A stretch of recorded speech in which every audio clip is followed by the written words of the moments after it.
What's up, Docs? Hi, everybody. This is Black Rhino Ranger, and today is my 28th birthday. And funny enough, I was actually born on an anniversary of one of the greatest cartoon franchises of all time, the Looney Tunes. Now, for this occasion, unlike my other live streams, the super chat system has been turned off. So, because I'm not allowing rule-free requests. One, because it's my birthday and I want to be a bit more generous to people, and two, the Looney Tunes ain't as easy to draw as one thinks. But, unlike my other live stream where I didn't allow super chats, my Walt Disney live stream, I will allow crossover characters, because, in a sense, the Looney Tunes have crossovered with other characters. Take, for example, Roger Rabbit. It was when you see Mickey parachuting with Bugs Bunny, and Daffy playing the piano with Donald. And of course, there's the recent Space Jam 2, which had a lot of Warner Brothers properties watching the big basketball game, like Hanna-Barbera, King Kong, the Iron Giant, and so forth. I think I remember seeing Quan Chi from Mortal Kombat making a cameo too. Now, let's go over to the sections. I got about at least 5 different selections which you can choose from. We got either the popular characters, the ones a lot of people know about, like Bugs Bunny, Daffy Duck, Porky Pig, Sylvester, Tweety, Granny, Elmer Fudd, etc. Or, if you like, you can have me reenact some classic Looney Tune shorts, like their debuts, like A Wild Hare, which is Bugs' first appearance, or Porky's Duck Hunt, which is Daffy's first appearance, or I Haven't Got a Hat, which is Porky's first appearance, or based on the more iconic shorts like The Dover Boys, The Corny Concerto, Feed the Kitty, I Love to Sing, or One Froggy Evening. Have it based on the other shows and movies of the Looney Tunes, like the classic ones, or Tiny Toon Adventures, Animaniacs, Tasmania, Lunatics, Duck Dodgers, etc. Or you can have any character using the Acme products. You know, those things that the Wile E. Coyote often uses to try to catch the Roadrunner, like the Boom Orang, which explodes, the hand grenade, the bird seeds, the earthquake pills, etc. So what's it gonna be, eh, Docs? Have you seen Marvel Superhero Adventures? I have not. Use the Acme products, shows, and movies. Have you seen the Star Wars parody of the Looney Tunes? Isn't that Star Warners, or is it that scene in Looney Tunes Back in Action, where Bugs is like, "Hey, what's up, Darth? Now I'm going to destroy you with my bubble gun. Ain't that cute? Of course you realize this means war." And he brings out his carrot lightsaber. I think looks like the public seems to have spoken. So, popular characters it is.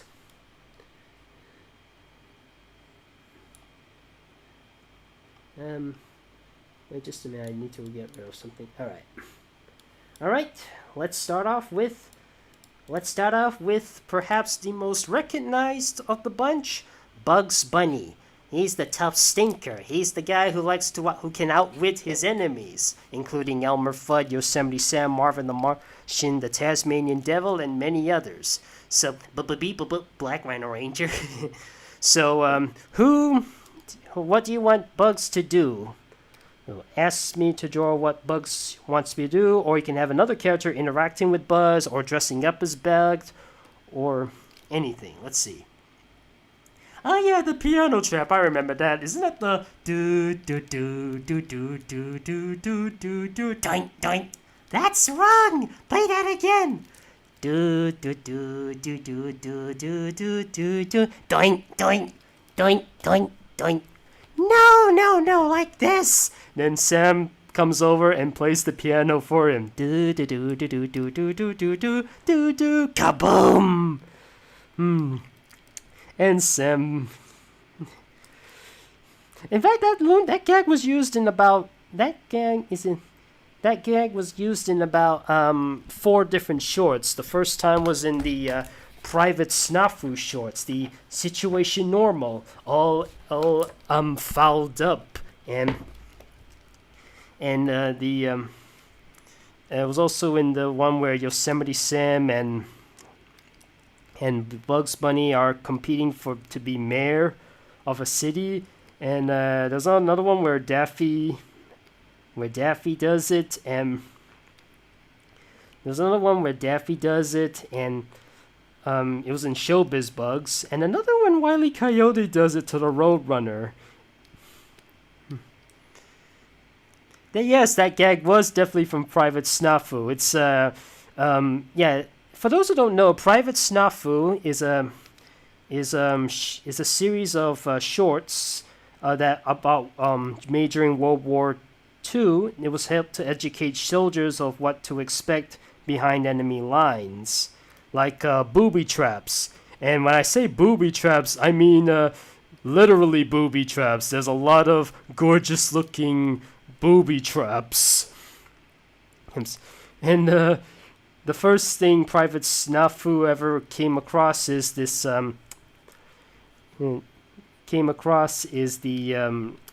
Is a piano. But as soon as he plays it, he messes up and he's like, "Hey, there the hell with it.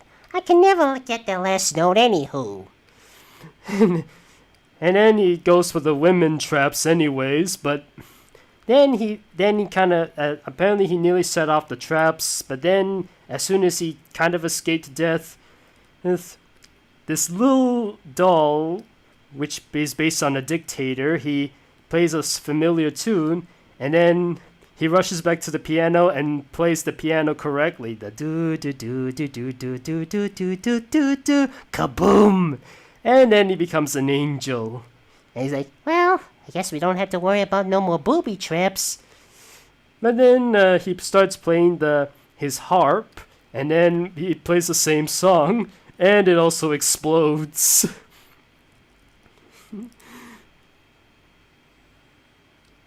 Yes, like I said, Bugs is a bit tough to draw because sometimes I get the ears wrong, and I get sometimes get the proportions wrong. And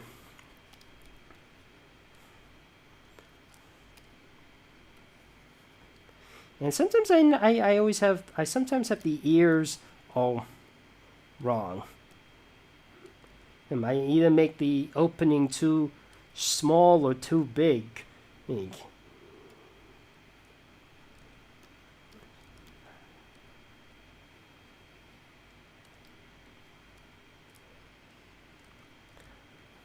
I mean, sure, there are some people do try taking some shortcuts to try and make Bugs Bunny.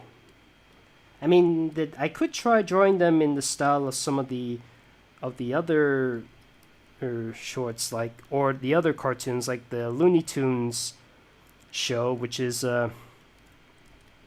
basically a Looney Tunes take on modern life. Unlike the other Looney Tunes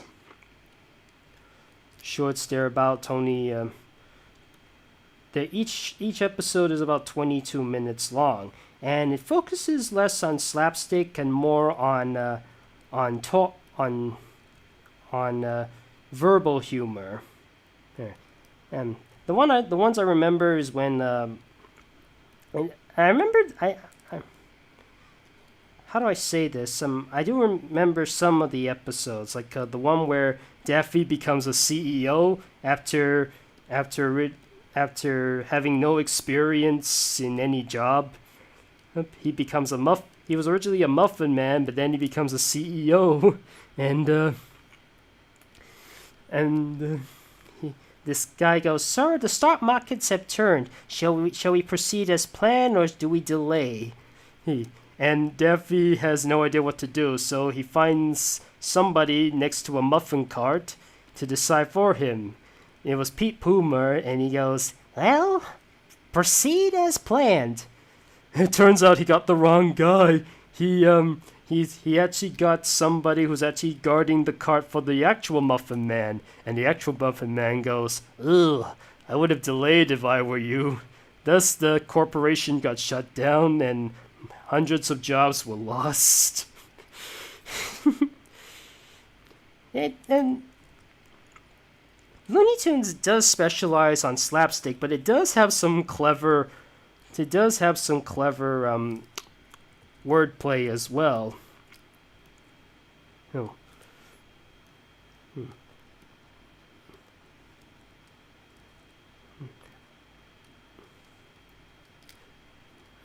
Like, of course, some of the personalities are some of the most memorable thing about the Looney Tunes, like their catchphrases, like, Yeah, what's up, Doc? Or, you're despicable.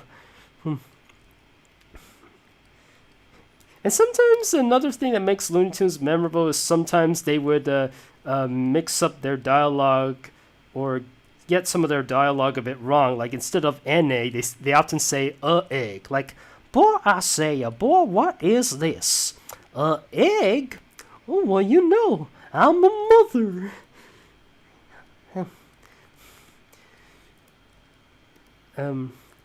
Hey.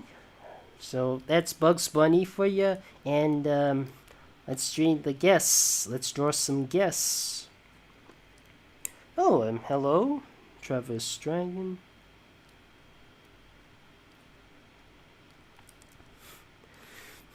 Now I did remember seeing some people draw her dressing up as the rabbit.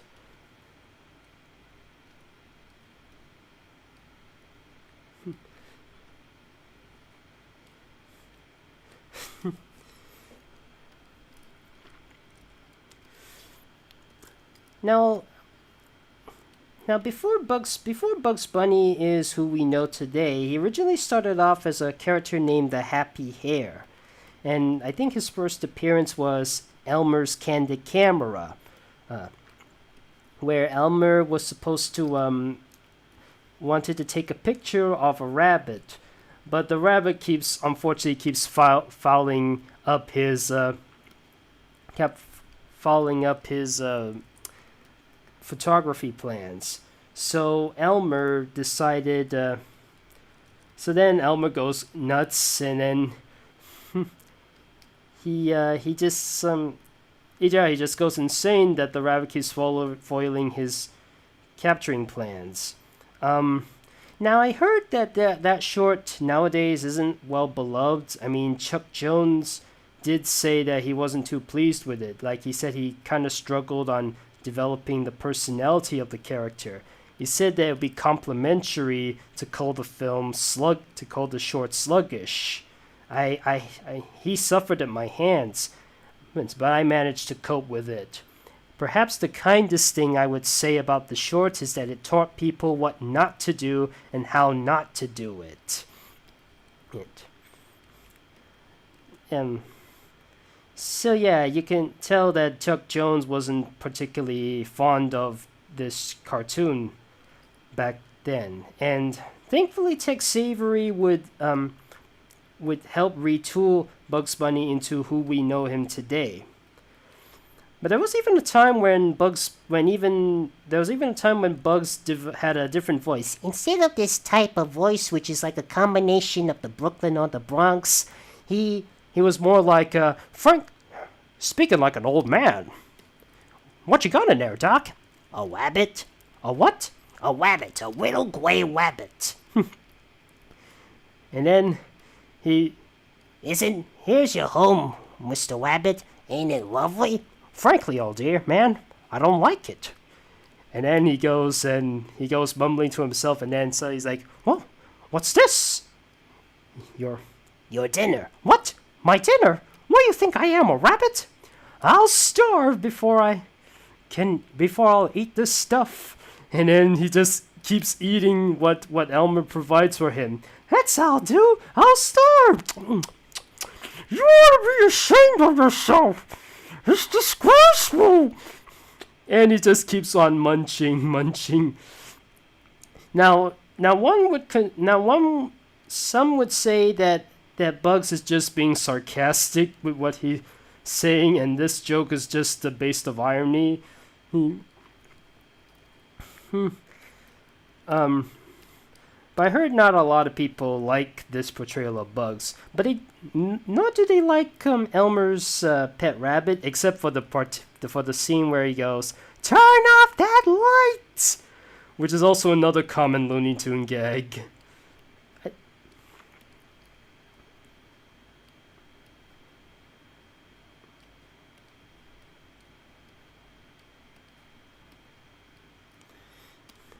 There we go. We have Bugs Bunny with Luann and Charles. And now we come to the most despicable character in all the Looney Tunes.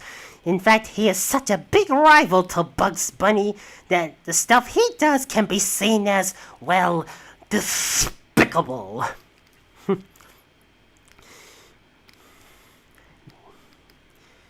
Now, in spite of Bugs being the more popular one, Daffy is like one of the earliest, and one of the earliest that Mel Blanc has ever voiced.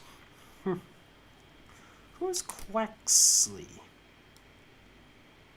Wait, who's Quexley? Wait, is that a character from... Huh.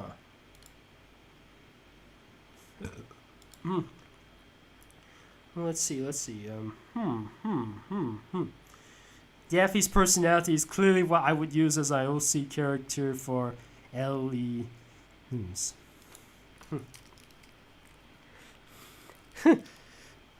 I think I've... Oh, sorry.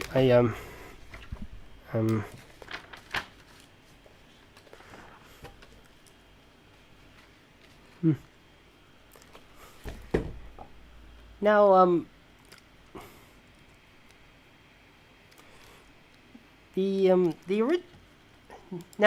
nowadays, back before the Daffy we all know today, he was a lot more loony. He's basically a guy who just goes over the top and insane. Nowadays, he's a bit more of a guy who just wants a bit more fame and attention. It may be because his popularity started to be. Maybe because he's starting to have other characters to fight against him. Like, since Bugs Bunny became popular, he's been having some competition.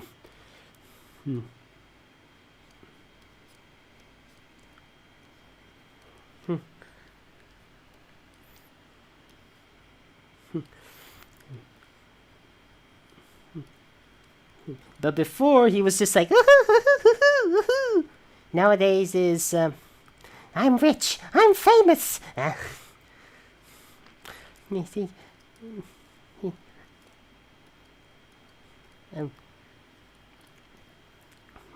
he,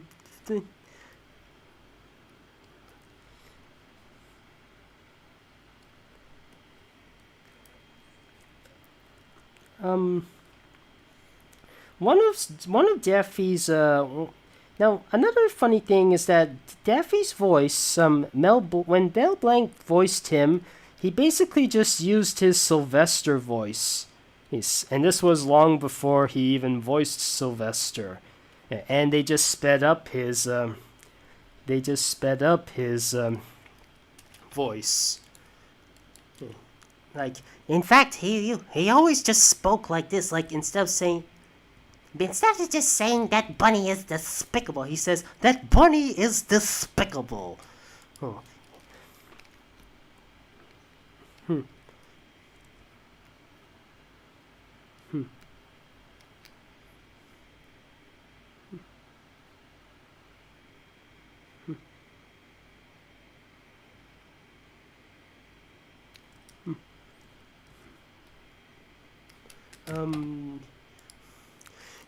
Now,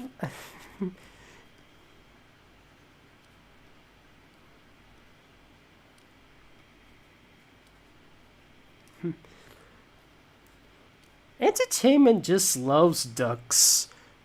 I mean,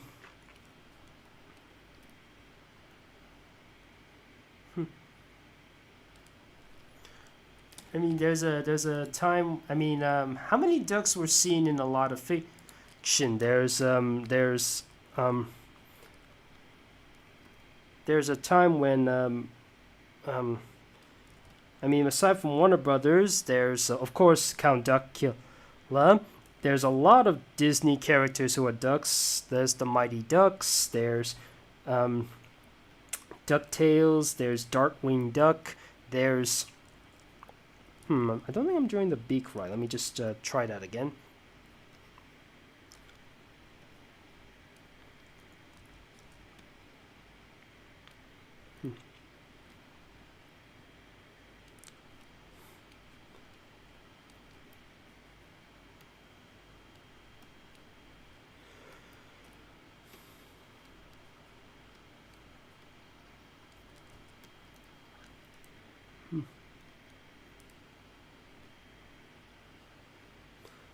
Um.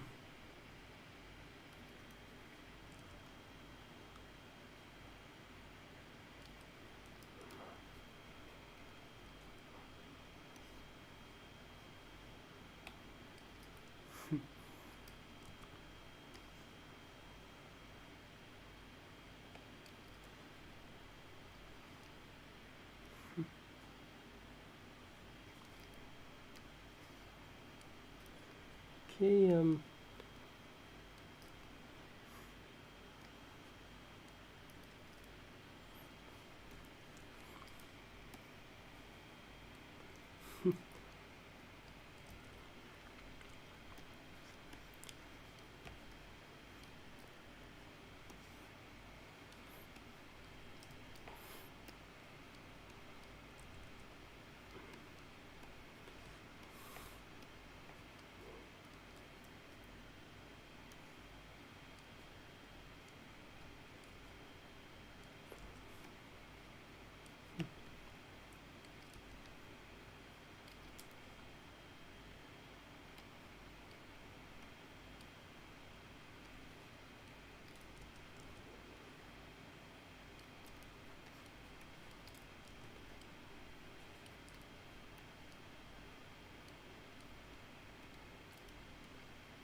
Okay, what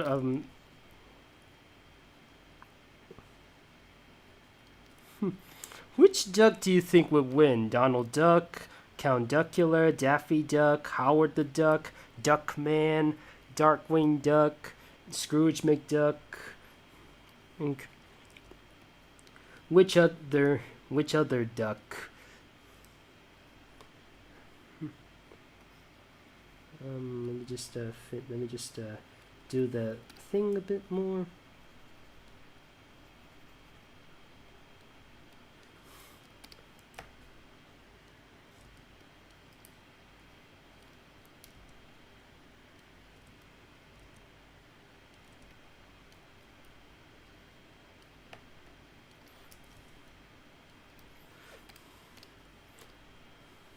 There we go. We have the battle of the two ducks. Daffy versus Count Duckula. That's And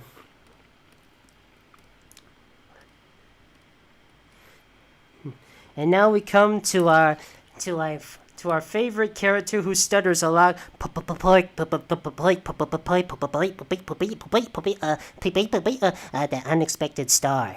Yeah, did you know that Porky originally started off as a side character that unexpectedly became the most popular character in all of Looney Tunes? Originally, it was supposed to be Beans the cat that was supposed to be the star, but because of Porky's stuttering and cowardly personality, he became a more of a superstar. You could say that he was like the comic relief character who became his own thing done right. In fact, there are a lot of comic relief characters who got their own shows or spin-off, and sometimes a lot of times they backfire. Take case in point, Planet Sheen, featuring Sheen from Jimmy Neutron. He gets his own TV show. It wasn't much of a success. There's the Patrick Star Show, which a lot of people say is something Steven Hillenburg went against. I mean, he was aware of Camp Coral, but was he aware of the Patrick Star Show?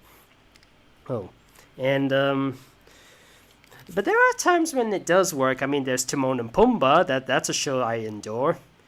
And also, Go Diego Go. Let's see. Let's see, people. Now before, of course, the thing with Porky is that he was is another one that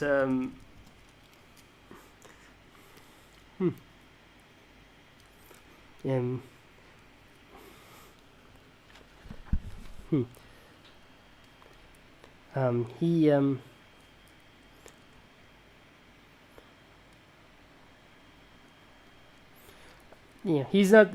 Porky apparently is not the only pig who stutters. I forgot that even the character from Winnie the Pooh often stutters. I mean, heck, he's written a letter that goes, "Help, Piglet, me," as in he actually writes in PPP.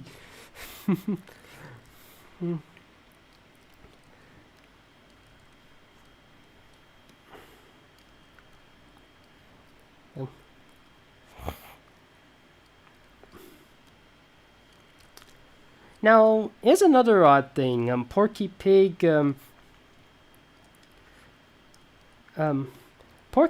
actually is one of the few Looney Tunes to start off with having a girlfriend. Most of the other Looney Tunes, they didn't get a girlfriend until later down the line. But Porky, he did have, in his early years, he did have his own Minnie Mouse named Petunia Pig.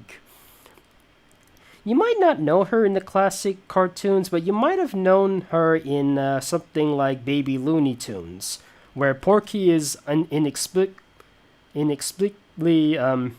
absent, but Petunia is present. I guess they wanted, because Baby Looney Tunes, they wanted a bit more gender balance, hence why they included Lola. They included Lola,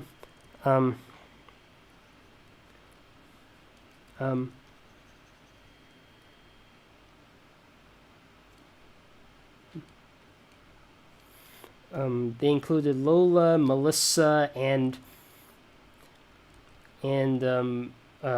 Petunia.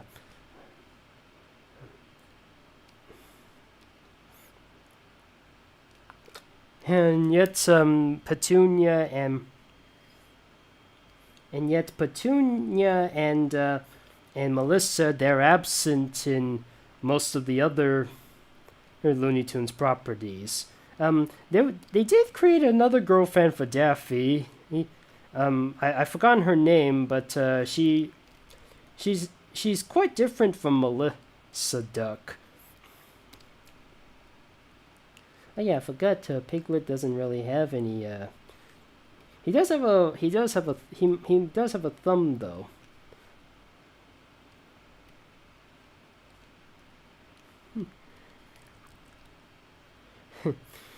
Another thing is that Mickey Mouse. During the days of Disney, they did create a pig character for this thing called the Wise Hen, which is basically a Disney retelling of the Little Red Hen. The part where she asks the other animals to help her with her things like planting some wheat, cutting the wheat, take the wheat to the miller, take the flour to the baker, and then later to have bread to help her eat this bread.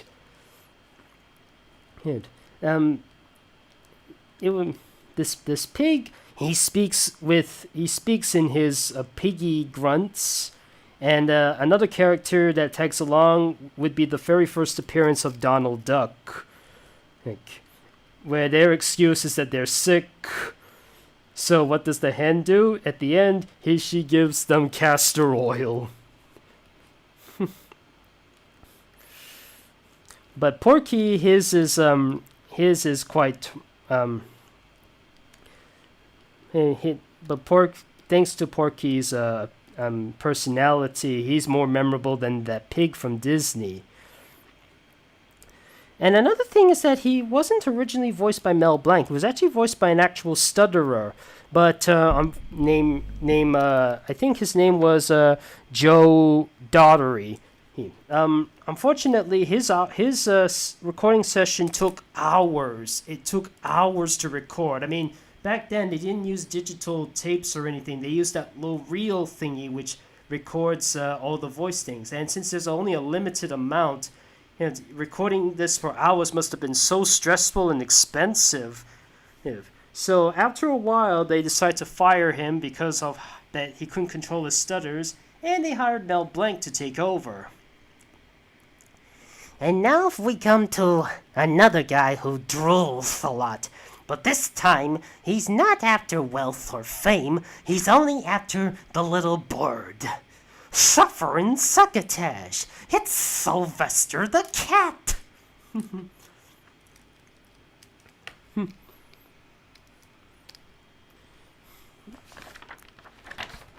I'm just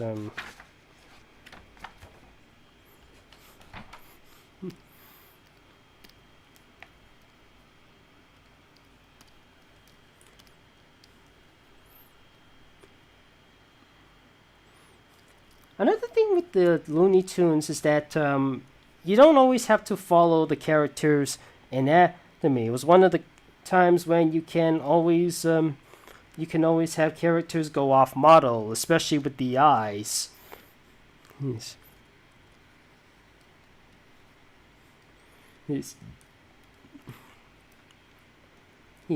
Usually they're a bit far apart, but there are times when you can have the character's eyes very close together.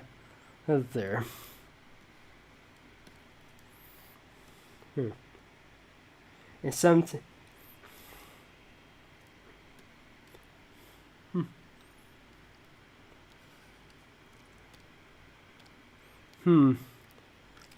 Excuse me for a minute. I just need to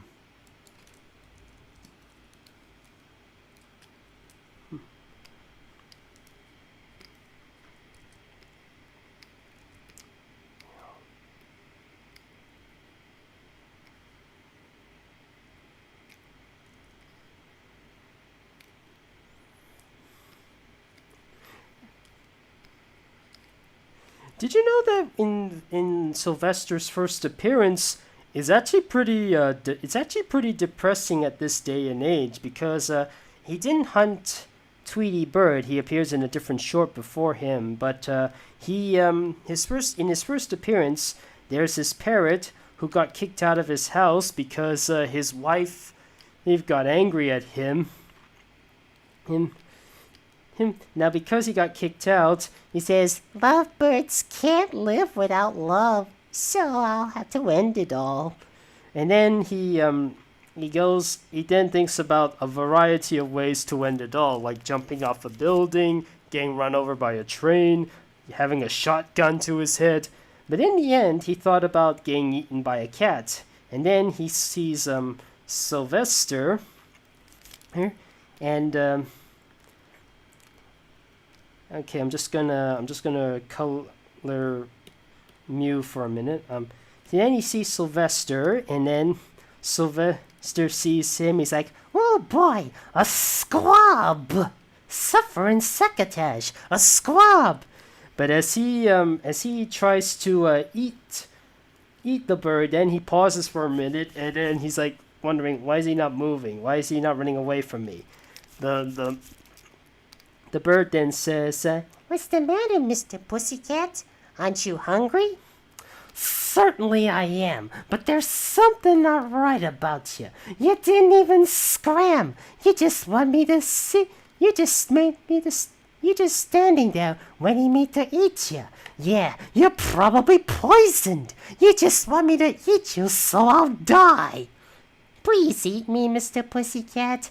Scram!"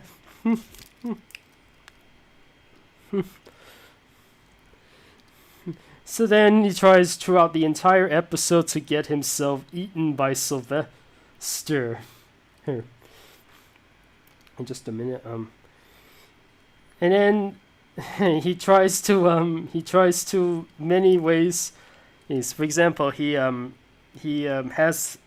shows him a cookbook with all the juicy tender foods, and he even has the radio play over some stuff of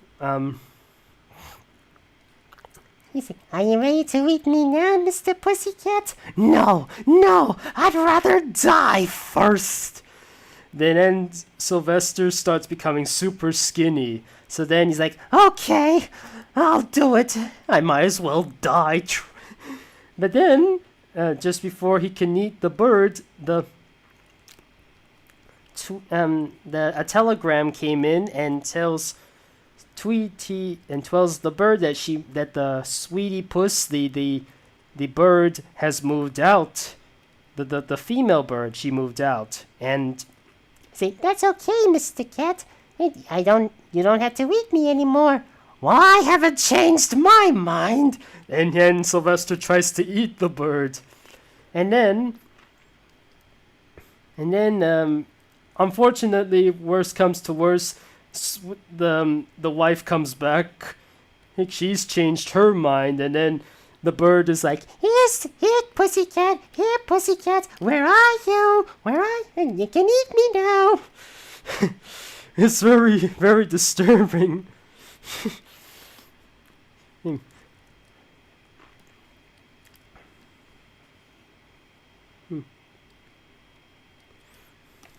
Nowadays, we become a bit more aware of something like this, and we do try to help people who do have something like this. Yes, and there are some people in the world who unfortunately did suffer with something like this, like Robin Williams and even Peter Robbins, the guy who played Peanuts. This type of thought really isn't okay. The people who have these thoughts, they do need some therapy. They really need some help. It's not the answer. Stuff like this can be funny, but there are times when you might cross the line a bit. I did see a mew. And speaking of I did. Our next stop is the bird that Sylvester often chase. I thought I tore a putty tat. I did tore a putty tat. Tell that to that guy in that Popeye short. Oh, you mean that guy that's voiced by Arnold Stang? Who often says nobody likes you, and then Popeye said, "No, that's not true. I likes you. You look like Bing Crosby." And then he has a shotgun. And then he often sings a song which is basically a substitute for the Happy Birthday song. He goes, "Happy birthday to my pal, to my pal, to my pal." And then it ends with the bitter end. Oh, what? You didn't know who Emma Webster is? That's the real name of Granny. If you look at all the Looney Tunes shorts, like the one with Yosemite Sam meeting Granny, there are times when she has an actual name, like Emma Webster. Like, oh, Emma! Over here, Mrs. Webster. In the Looney Tunes 2011, that's how they officially called her, Emma Webster. Here. Yeah, okay, anyways, what was I? I thought Tweety was a girl. I actually thought the same thing.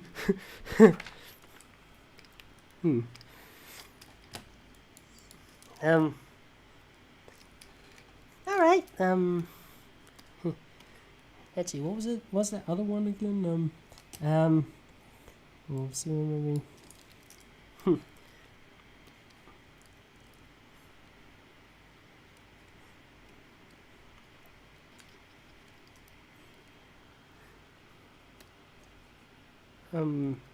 Wait, I think I drew him a bit too,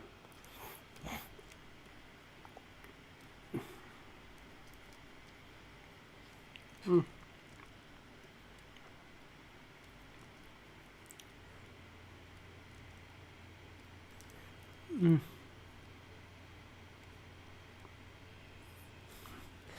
I like to meet that sweetie pie when he gets his... Sometimes when I think of Sylvester and Tweety, another thing that pops in my head is the song, a very popular song, which would later be used in the 2011 CGI short, and it's called "I Tore Putty Cat," a short that uses archive footage from. That uses archive sounds from Mel Blanc singing with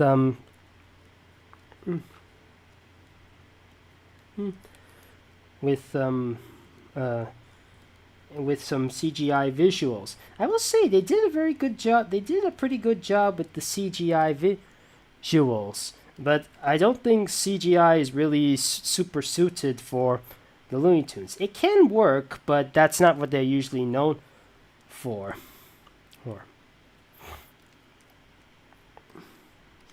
And we're more used to seeing them as 2D characters.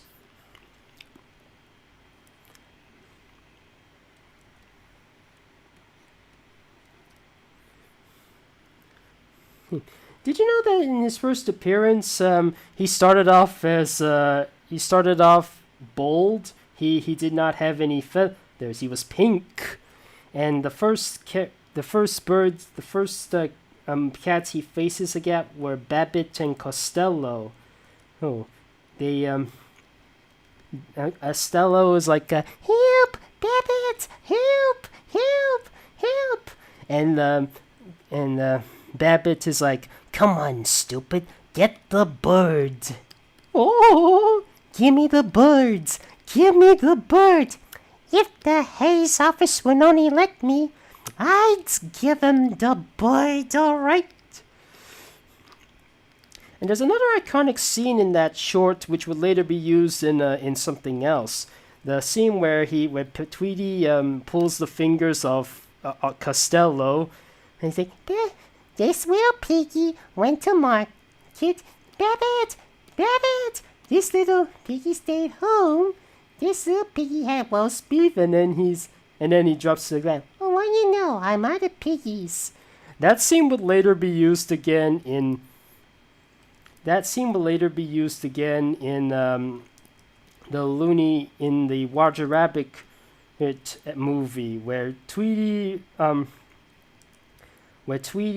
flings off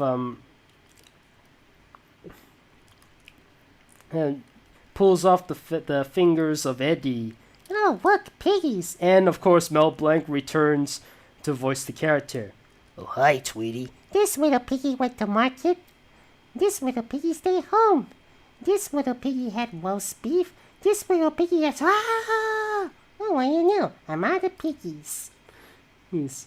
And of course, that's when Eddie would eat the two of the most iconic characters together. What's up, Doc? Jumping without a parachute? Kinda dangerous, ain't it? Yeah, you could get yourself killed. What? Well, you guys got a spare? Yeah, but I don't think you wanna. What? I do, give it to me. Oh, better do what he says, Bugs. Okay, Doc, whatever you say, here's the spare. And then he gets instead of a spare parachute, there's a spare tire. Oh, whoa, fella. Yeah, ain't I a stinker? How many of you guys were blown away of seeing Bugs and Mickey all together in the same scene? I mean, it must, or heck, how many of you were blown away when Daffy and Porky were, Daffy and Donald were in the same scene? Like, this is, oh, fool! Does anybody know what this duck is saying? I heard a lot of wisecrackers, but you are despicable. Oh, dumb, stupid little. I can't really do Don. I am able to do it on some occasions, but not now, because his voicing requires a lot of concentration, and it's not always easy. I'm.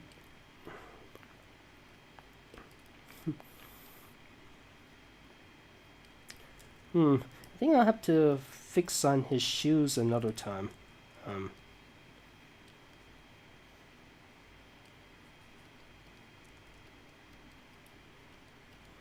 I'll have to fix on his shoes another day. Here we go. We have Tweety on Marco Diaz's head. Oh, something went wrong. Oof. Okay, fellas, let's go down to the owner of the Tweety and sometimes Sylvester, Emma Webster, better known in the public as Granny. Now that makes me wonder, if she's a granny, who are her children and her grandchildren? I mean, she's called Granny, she has to be a grandparent. I don't think it was ever revealed, was there? Let's see. I always do a good job. Have you seen Space Jam? The first one, yes. The second one, yes. I have seen both of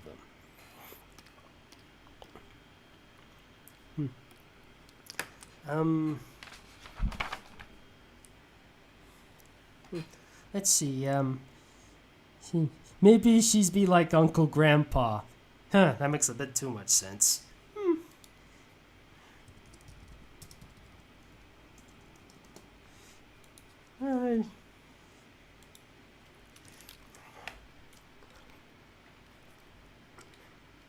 How many of you were kind of amazed that she was voiced by June Foray for over 60 years? And June Foray managed to live to nearly 100 years old.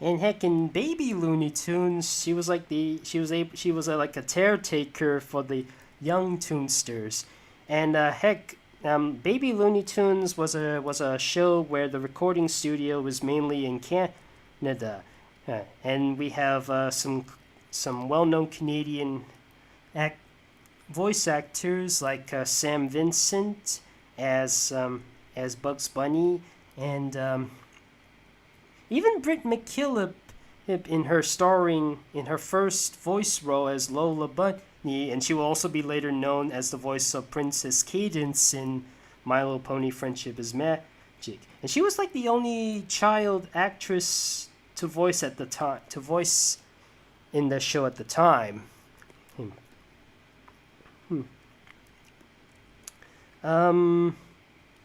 I'm trying to think. And of course, Granny is voiced by the only American voice actor they managed to get, June Foray. Until 2014, she was the voice of Granny, and she. Unfortunately, she had a car accident in 2015. Which unfortunately damaged a bit of her life, and thus 2 years later, that's when it was over for her.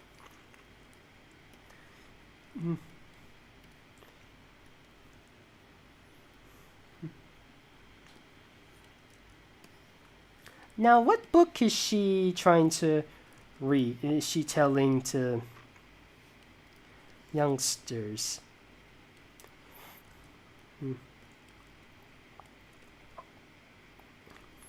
Well, what book do you think she's reading?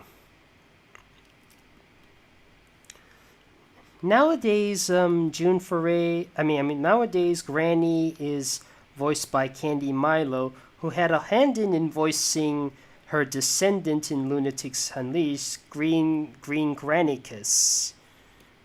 Yes.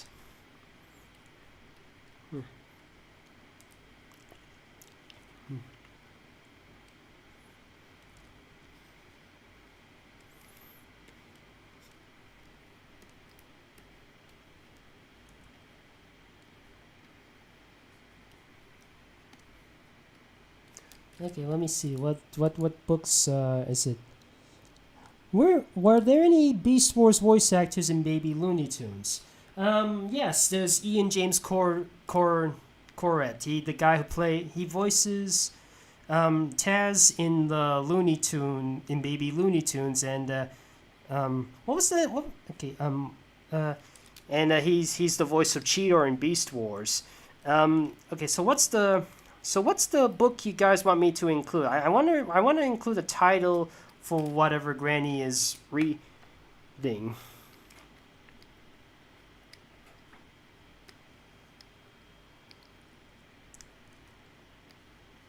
It can be any classic story. It can be Dick Willington. It can be something from Shakespeare. It can be anything. Ah, wise choice.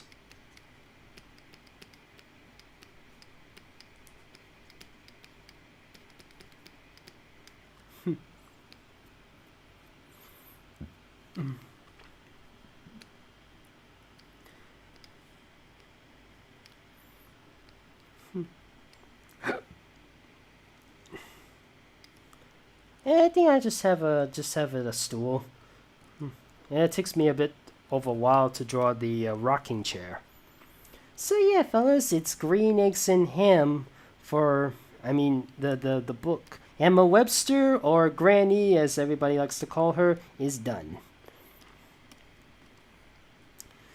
Now it's time for that hunter that often goes after that screwy rabbit, Elmer Fudd.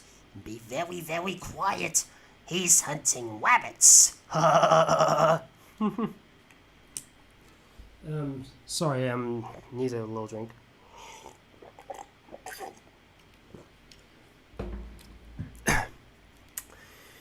And he is one of the few characters not to originally not be voiced by legendary Mel Blanc. Instead, it was Arthur Q. Bryan doing the voice. And there was a short period in time when Elmer was chubby. It was meant to reflect on Arthur Q. Bryan, and it was only in about 4 different shorts. The one where he was singing "Oh Susanna," the other when he was singing "Any Bonds Today," and another where he was this ranger in this winter park, and of course the other one with the Big Chungus meme. Let's see. Hey, that ought to hold him all right. Let's see.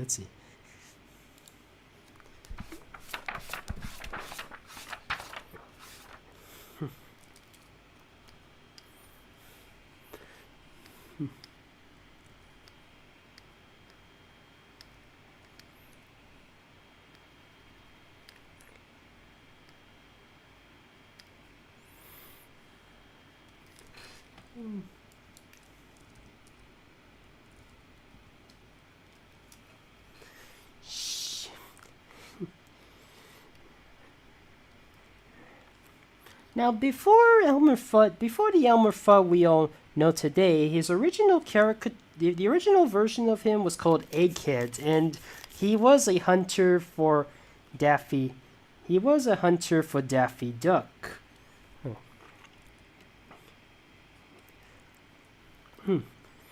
And he was not the only, and even then he was not the only hunter. There was this other hunter from Aldous and Rabbit Stew, but not a lot of people want to think about that short because it's one of the collections of Looney Tunes shorts called the Censored 11, where it features a series of shorts that are banned because they depict some stereotypes. Oops. And one feature, this hunter, he's like so slow-witted, and this hunter is shown as slow-witted and very laid down, and he's like, "Well, shut my mouth, rabbit tracks. I got you now, Mr. Rabbit. Now you come on out there, will you?" Oh, no, you don't. Yeah, what's up, Doc? I gonna shoot me a rabbit, and Nowadays, it would be mostly Elmer Fudd that does all the hunting. Heck, there was another Looney Tunes short which, while not part of the censored 11, what had some moments. It was heavily edited because something about picking, let's say. And Elmer wants to and this woman thinks Elmer Fudd was about to propose to her. It's like, but it turns out, would you, I'm just wondering if you were to validate my parking ticket, and she gets canned, and then he gets canned.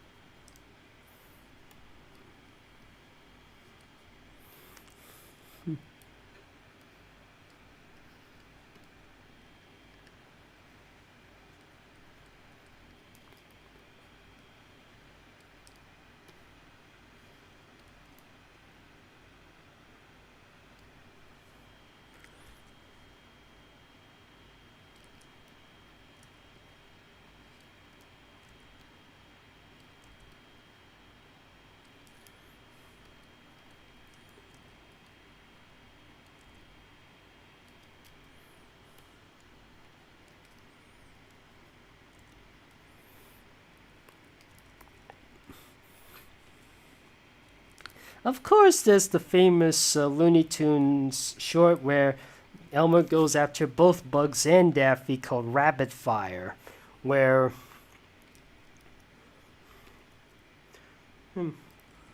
where the Looney Tunes where Bugs and Daffy, they go after each other's throats to see who is the better person to be hunted by the hunter. And there's the classic gag of it's rabbit season, duck season, rabbit season, duck season, rabbit season, duck season, rabbit season, rabbit season, duck season, rabbit season. I say it's duck season, and I say fire. Kaboom! Let's try that again. Okay, I'll start this time. Whatever you say. Rabbit season, duck season, rabbit season, rabbit season, duck season, fire! kaboom. Okay, you start this time. Whatever you say. Rabbit, duck, fire!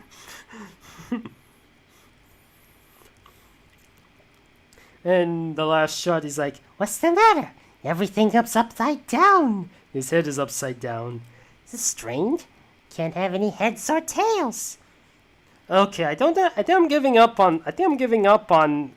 See, I don't know. I'm not doing his mouth properly. I'm sorry. I don't know why, but I don't think I can draw his mouth properly. I think I'll just have Psyduck season, bunnery season. All right. I'll have him instead.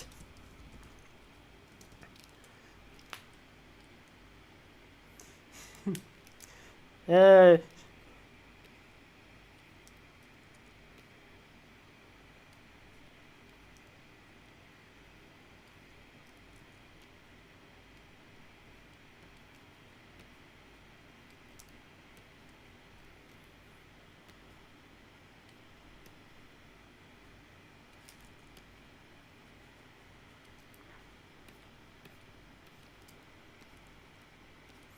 If there's one bunny that I like to see being hunted down by Elmer, it's probably Angel.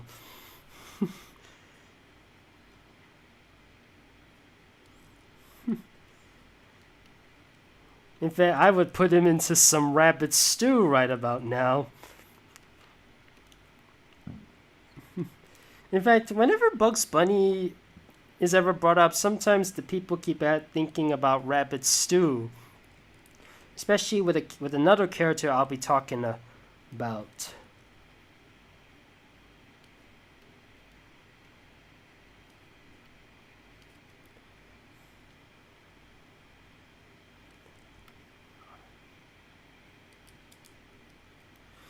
There we go. We have Elmer Fudd going after Angel Bunny. Get away. You won't get away, you wascally wabbit.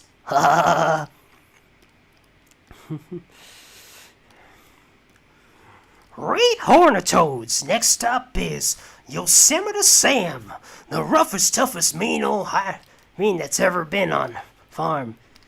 And nobody's ever tamed to me old Mandy. And he ain't no mamby-pamby. Now all you skunks clear out of here. Now Yosemite Sam is one of the few characters that is voiced by Mel Blanc, but he does have a bit of trouble voicing him because it requires a lot of yelling. So he rarely likes to voice the character. But since Yosemite Sam is quite popular, he kind of doesn't have much of a choice.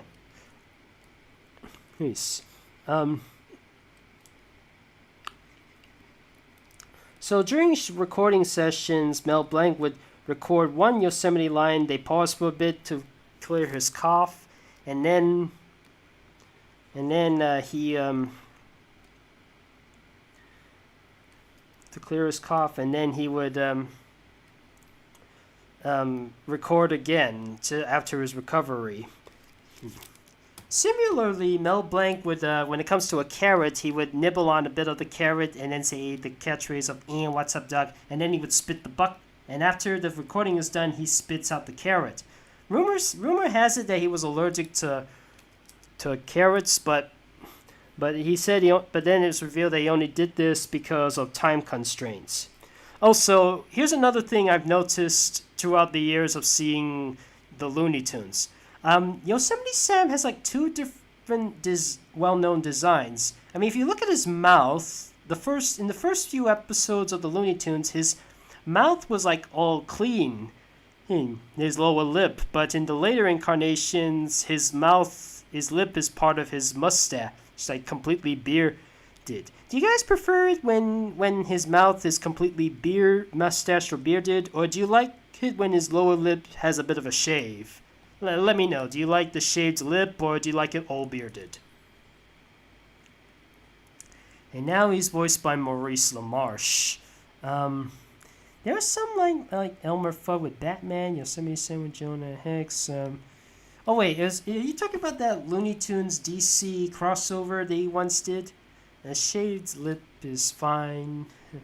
I did remember seeing something like that, but I will admit some of the characters do look a little bit weird when they try to look a bit like DC. Let's see. Have you ever seen the show called Tasmania? Oh, you mean the one where I have not seen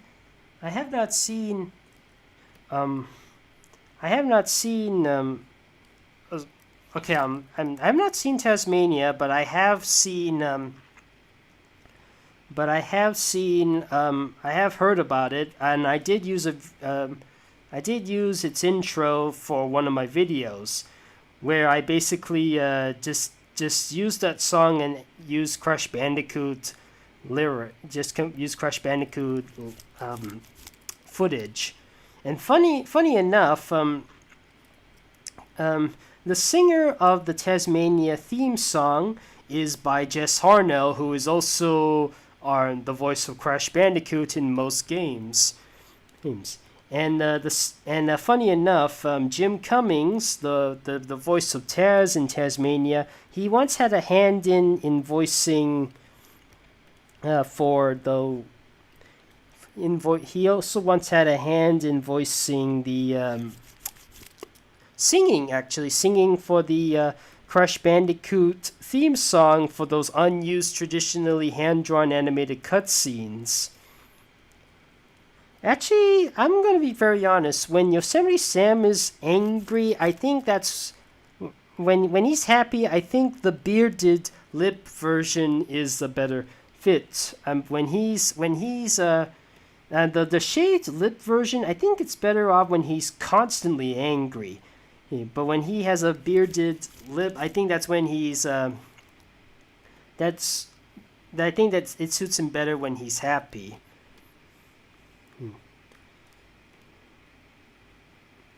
Yeah, if the character is constantly angry, then I think the shaved lip would be a lot better.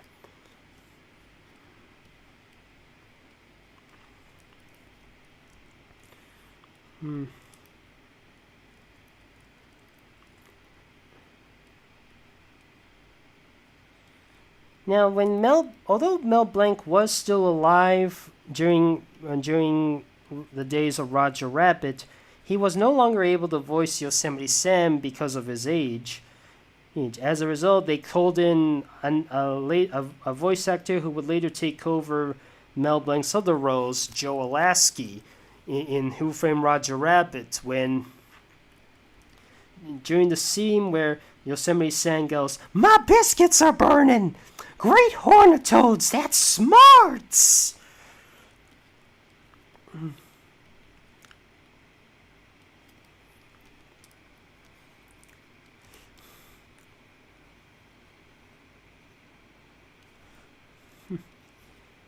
There's another gag from the Looney Tunes that I remember enjoying, where the character owns a bear rug, and there's a character underneath that rug.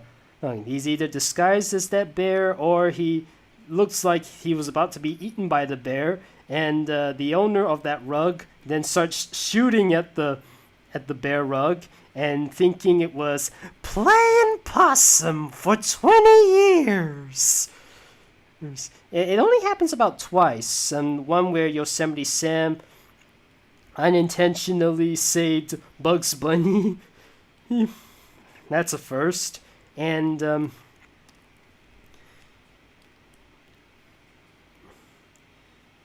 when Granny sees Sylvester in that bear rug trying to catch Tweety. Dodo Bear playing possum for 20 years.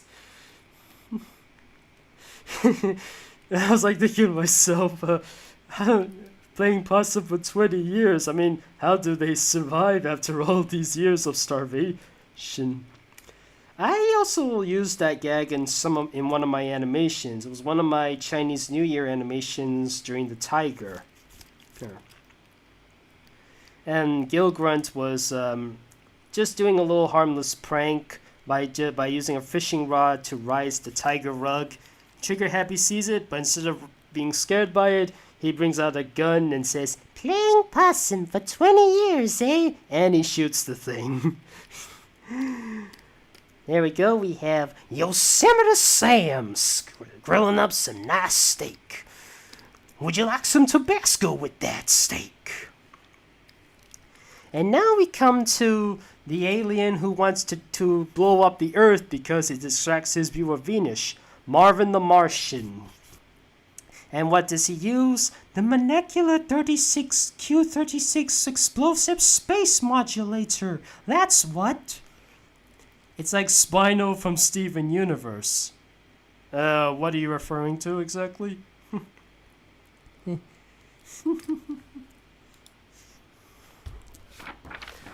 Well, okay. Another flesh creature for me to battle against. Oh, goody. I usually do a better Marvin the Martian impression than this.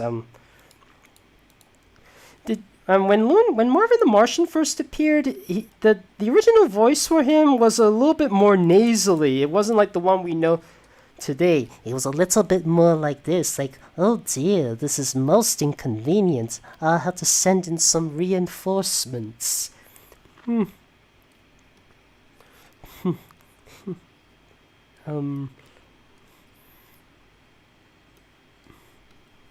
And you're making me very angry. Nowadays it's more, you're making me so very angry. Very angry indeed.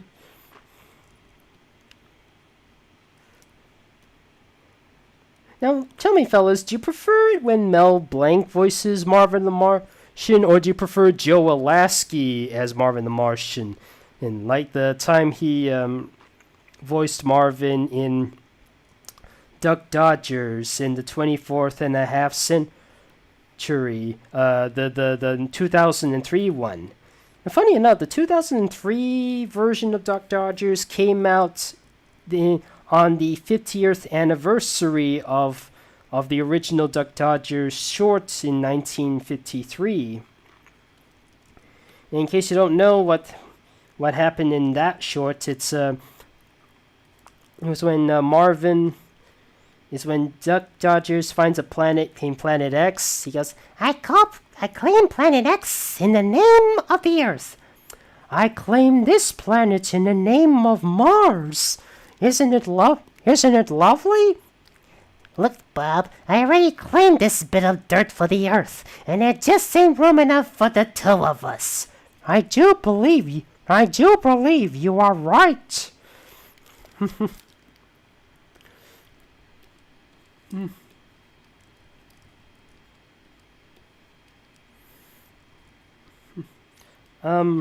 And of course, in the Duck Dodgers cartoon, the Duck Dodgers TV series, he's with the lovely Queen Tyranny, who I think is one of my first villain crushes.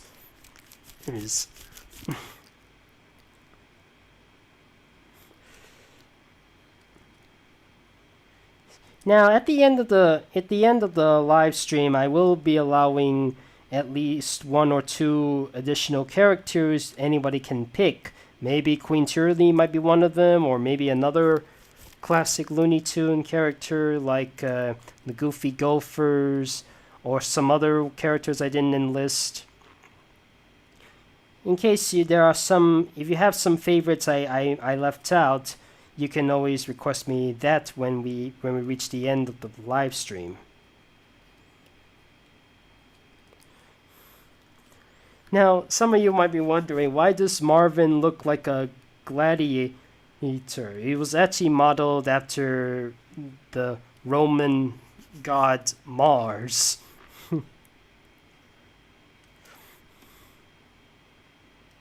Yeah, I always thought it was when I was a kid, I always thought it was a little weird that he was wearing a skirt. But nowadays, with folks like RuPaul, I find this is all right. Heck, according to RuPaul, he was inspired by Bugs Bunny with all those costumes he was in, all those disguises. Okay, let me just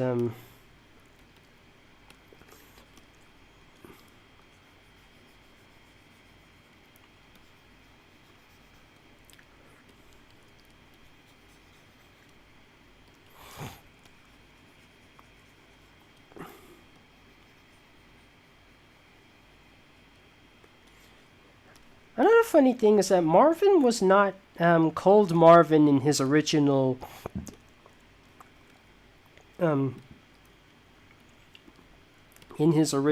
shorts. He was just called an alien. It wasn't until I guess after the Golden Age when he was finally given a named voice, an actual voice. An actual name, I mean.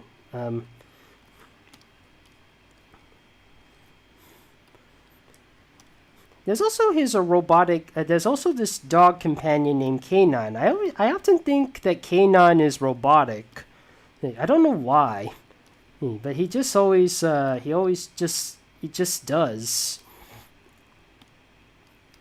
Maybe it's because of the shoes, or maybe it's because of that Marvin the Martian in 3D short I remember seeing back at Warner Brothers. There's Movie World in Australia back in 2003.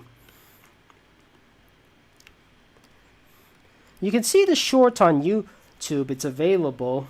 Well, it just doesn't have the effect.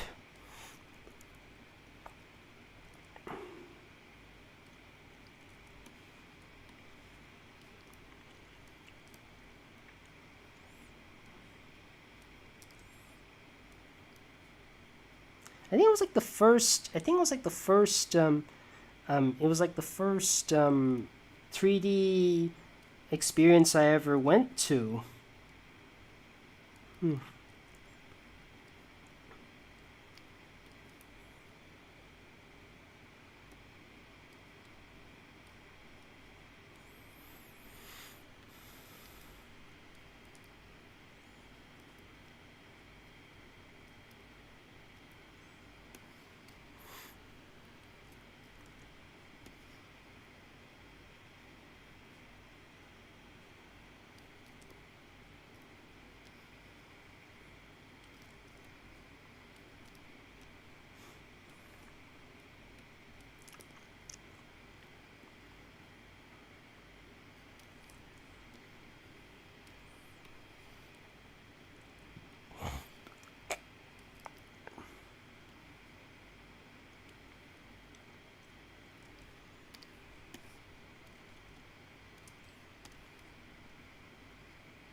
I hope it's not. I hope it's not a disintegration ray gun, because when it disintegrates, It disintegrates. Oh, well, you know, it disintegrated. in fact, Daffy has a disintegration-proof vest, but it manages to dissolve everything around him except the vest.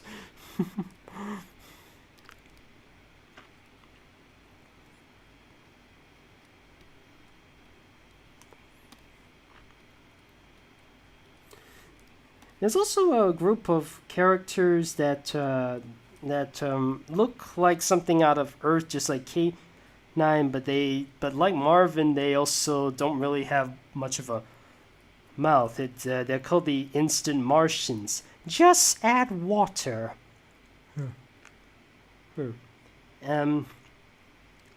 They have they may have beaks, but they don't have any jaw that moves up and down.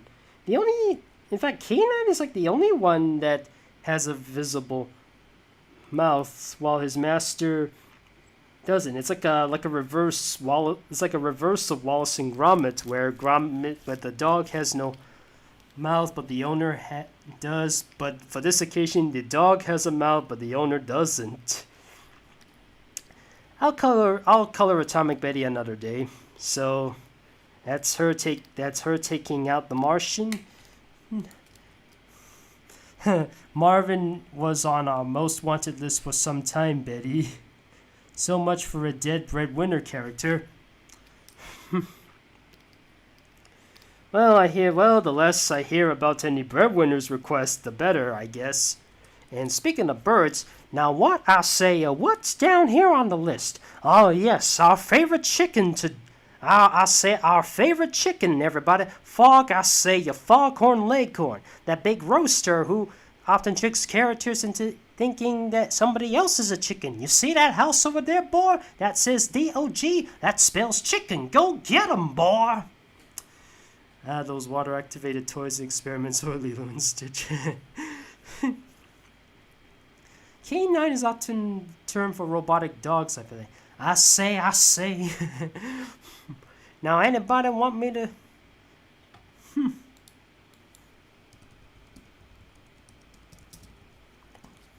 Troublesome trucks. Don't you mean those fright cars? Oh wait, that's the US version. It's like Sir Topham Hatt or the Fat Control. Some prefer the Sir Topham Hatt, others prefer the Fat Controller.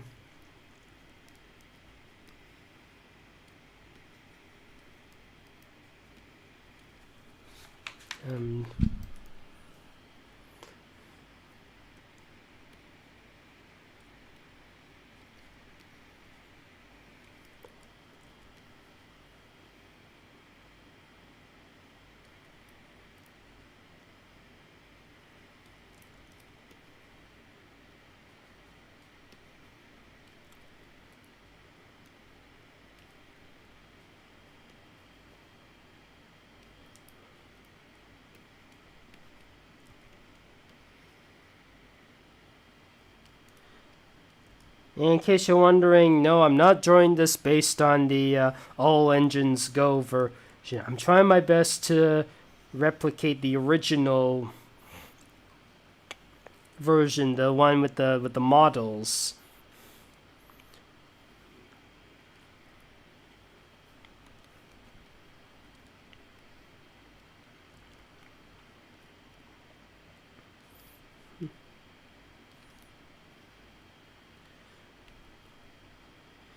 Yes.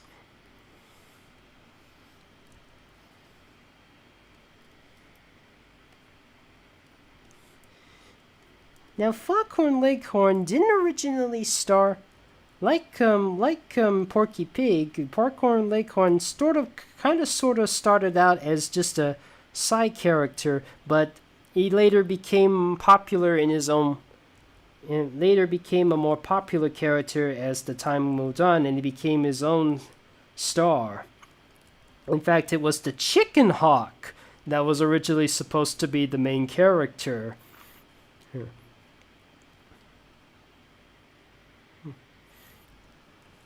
So I'm trying to figure out how to properly draw these troublesome trucks.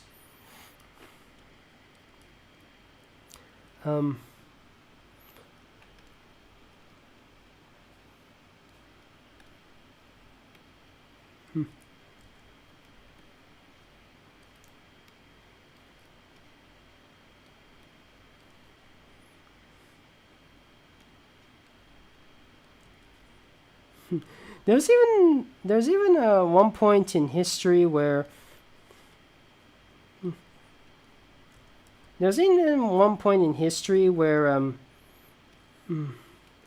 where Foghorn actually was promoting for KFC.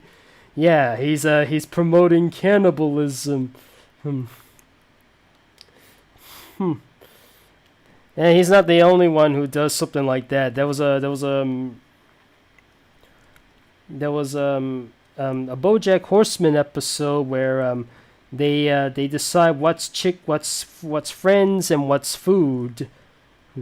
And this chicken who was meant to be more for food ends up escaping, and they call her Becca. And she pretty much just acts like a regular chicken.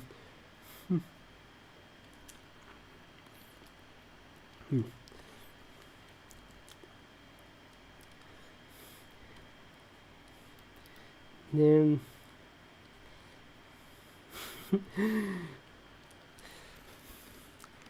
Yes. so I'm just trying to think about and in fact Chenry Hawk is not the only chicken hawk that Foghorn Leghorn encounters. There's these other chicken hawks I remember seeing as a kid where they're like, hey Papa, I'm hungry. Where can we get some chicken? There ain't no chicken around here. All we got here is some black-eyed peas. Okay, Pa. And then they see a chicken. They try going after the chicken. It was Foghorn Leghorn, but Foghorn Leghorn manages to outsmart them. And in the end, they were like, who wants a dumb chicken anyway? Have some black-eyed peas, son. Gee, Pa, they don't look black-eyed peas. And then he pokes his eyes until they were black, and they're like, take a real good look now, son. Gee, Pa, they sure look all black and white to me. But one thing I absolutely love from him, another thing I love about the, I don't know, I just love this quote, where, boy, I say, boy, what's going on here? What's cooking? You? Yow! It was Henry the Hog was cooking foghorn leghorn. Why, you ungrateful young cannibal! But I can't help but smell chicken. And every time I smell chicken, I was like, I like it, I like it, I like it. Oh, all right.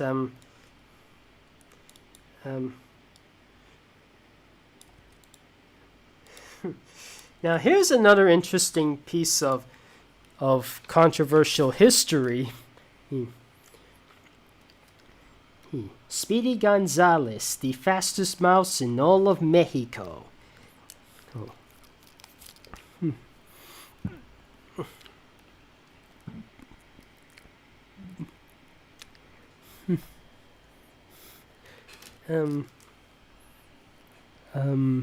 Just trying to think.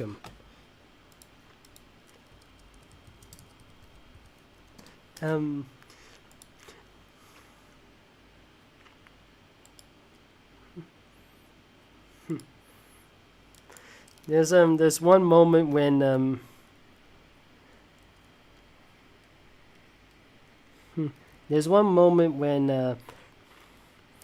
Speedy of course this character also has been a bit of a subject to controversy in his well, nowadays it's kind of controversial to cast a Caucasian actor to play a non-white role, especially with the Black Lives Matter movement. But even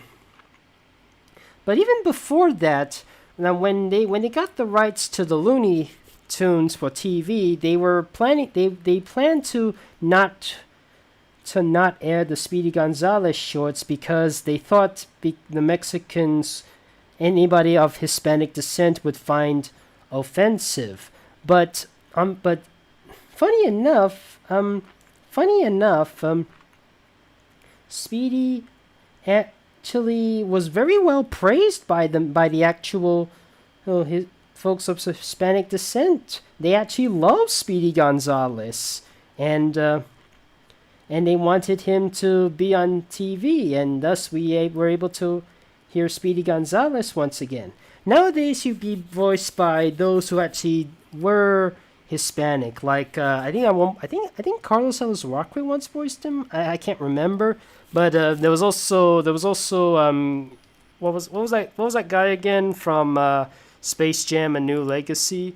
He voiced in Speedy Gonzales. What was it again? Gabriel. Gabriel. And and funny enough, when they asked him to voice Speedy Gonzales, he didn't want to play as himself to voice Speedy. He actually wanted to sound like Speedy. He actually wanted to sound like Speedy rather than just using his own voice to sound Speedy. That's something most studios or most actors should take notes from. Make an attempt to sound like their character rather than having characters sound like celebrities' voices are coming out of them. Like say Tracy Morgan as Captain Caveman. We're usually used to Mel Blanc's way of Captain Caveman, where he goes, Captain Caveman. But when Tracy Morgan took over, he just sounded like his usual stick of how Tracy Morgan usually speaks. He's like, you can call me Captain Caveman. That doesn't sound nearly as authentic. It just doesn't sound like Captain Caveman. It just sounds like Tracy Morgan being Tracy Morgan. There are ways to utilize celebrities.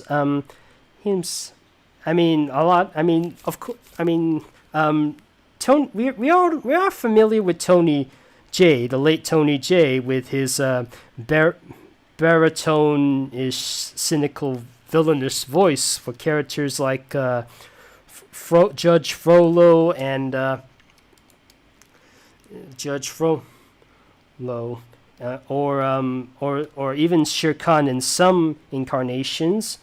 But in the show Secret Squirrel, he had actually more than one voice role. He plays this ox character who kind of acts like Chief Bongo from Zootopia, and he also had a hand in trying to do an American accent in some other roles, in some other occasions. It shows that Tony J did have some talent other than just voicing the villainous British acts.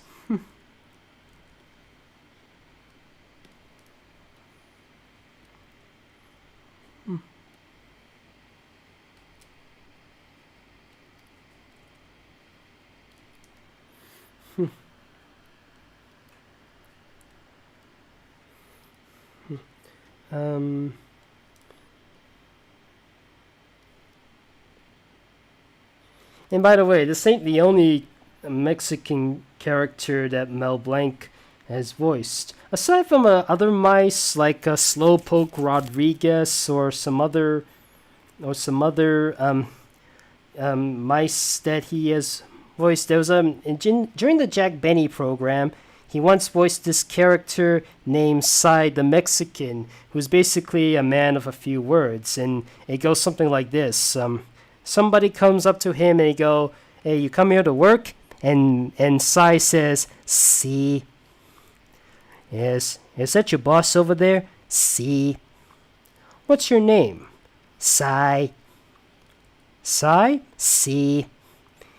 "And is that your sister over there?" "See." "What's her name?" "Sue."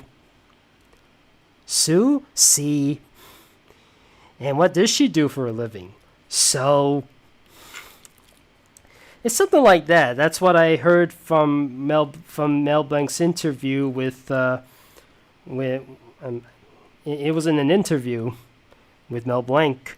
Of course, like I said before, nowadays we would have characters of different ethnicities be voiced by voice actors of matching ethnicities.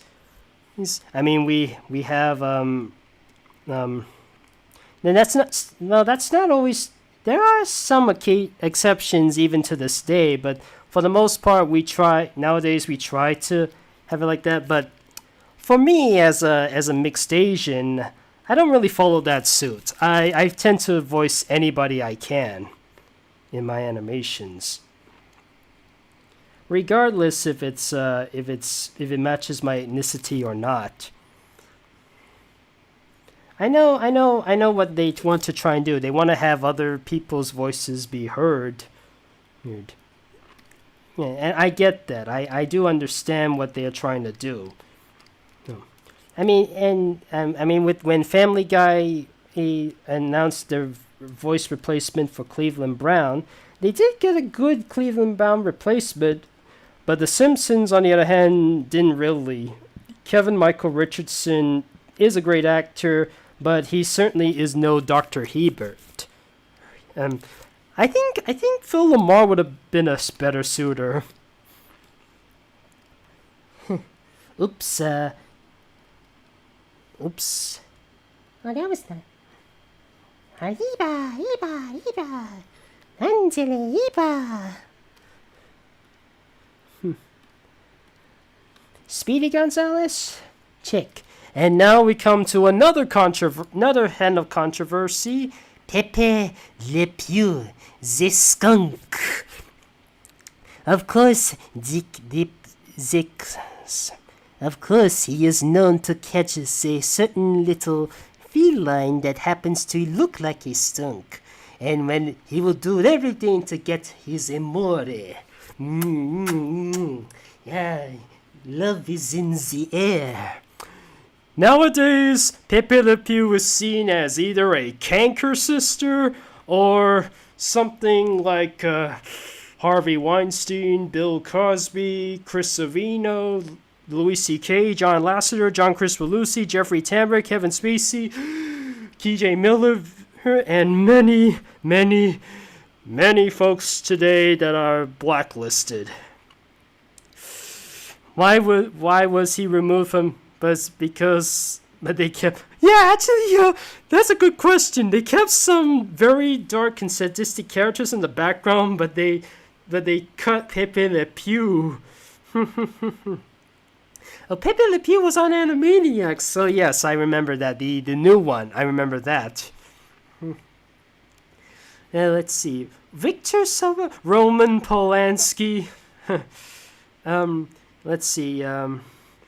Let's see. Pepe Le Pew, Misty. That's weird. Oh, I'm out to dinner. Okay, see ya. All right. We can. Actually, I'll be right back, fellas. I need to go to out for a quick potty break. I'll be right back.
Okay, where was I?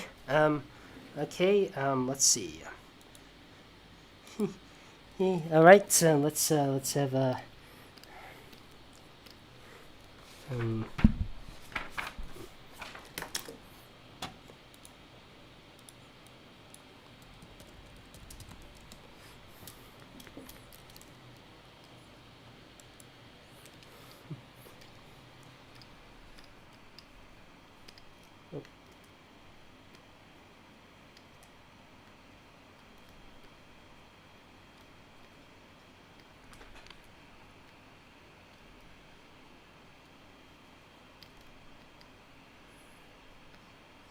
Oops.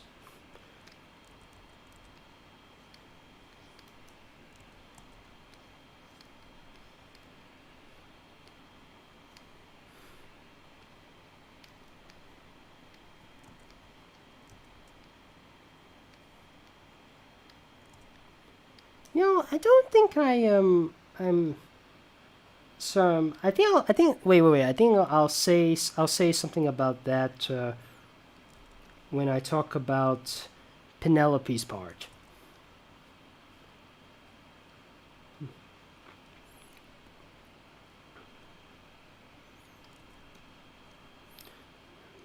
Just making sure I get the cells right.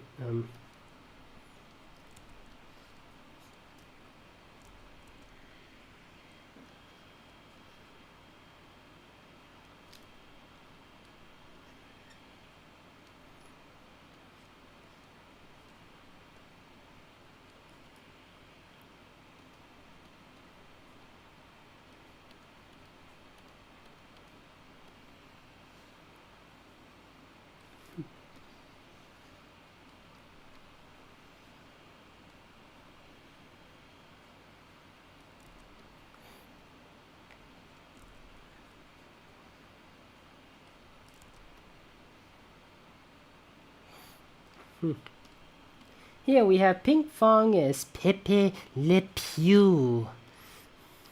Alright, now let us go with the damsel in the distress that he is chasing, Penelope. Not really a skunk, she's a cat. You know, I don't think there was ever a Looney Tunes short that completely focused on a female character all by herself. I mean, there's always an assistant with a male character. I mean, nowadays we have a lot more shows that focus mainly on female characters, and sometimes the men have very little involvement. Case in point, the Camp Laszlo episode, the Frou Frou episode, Miss Frou Frou, where the Squirrel Scouts they are in this dressing frou frou thing. There's only one male cameo, but the rest of it focuses on the female characters. Anyways, what was I? Yes. Oh, I love that. In fact, this is something I think they should do. They should have done. I mean, nowadays we try to censor. We try to get rid of these characters to prevent this type of thing from happening. But I think there should be a time when we have to address that something like this exists. Yes, I think Pepe Le Pew should come back, like as I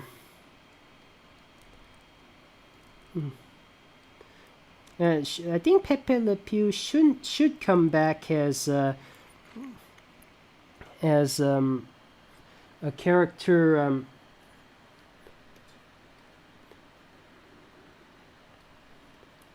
I think Pepe Le Pew should come back, but it also this time Penelope puts in a restraining order, and Pepe actually does get arrested for doing it. They should try and address that, because the thing is, when we're hiding something, it's like we're pretending this doesn't exist.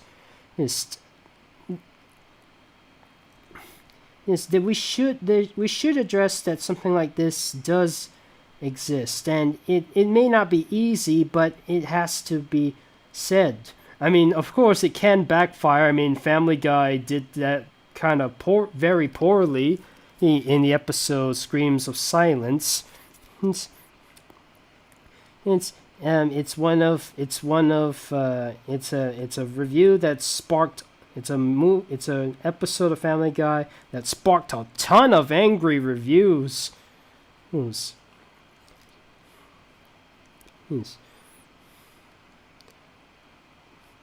And unfortunately, it's still happening to this very day. I mean, like I said before, I was in an airport in Korea, and as soon as I got off the plane, this man shouted right next to me, goes up to this woman and smacks her right in front of everybody.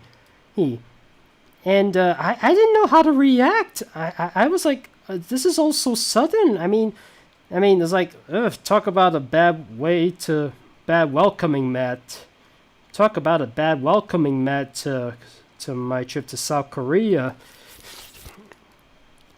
And this is not an acceptable behavior. Yes, Pepe Le Pew is a very controversial figure at this day and age, but with what's happening, that something like this has to be said. Yeah, it should not be hidden. Him.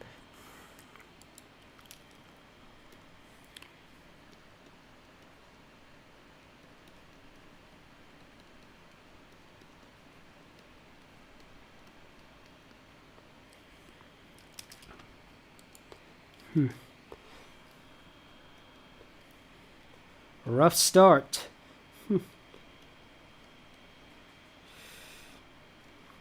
I went, like I said before, I went there to do some music collab, to do something musical related, and I was the drummer kid, and this was shortly before. This was shortly when, and while I was there, shortly afterwards, Dr. Neocortex was revealed to be in Skylanders Imaginators. There was once some United Airlines BS. Oof. The shows I mentioned are shows that star females. That'd be good, like FBI, open up.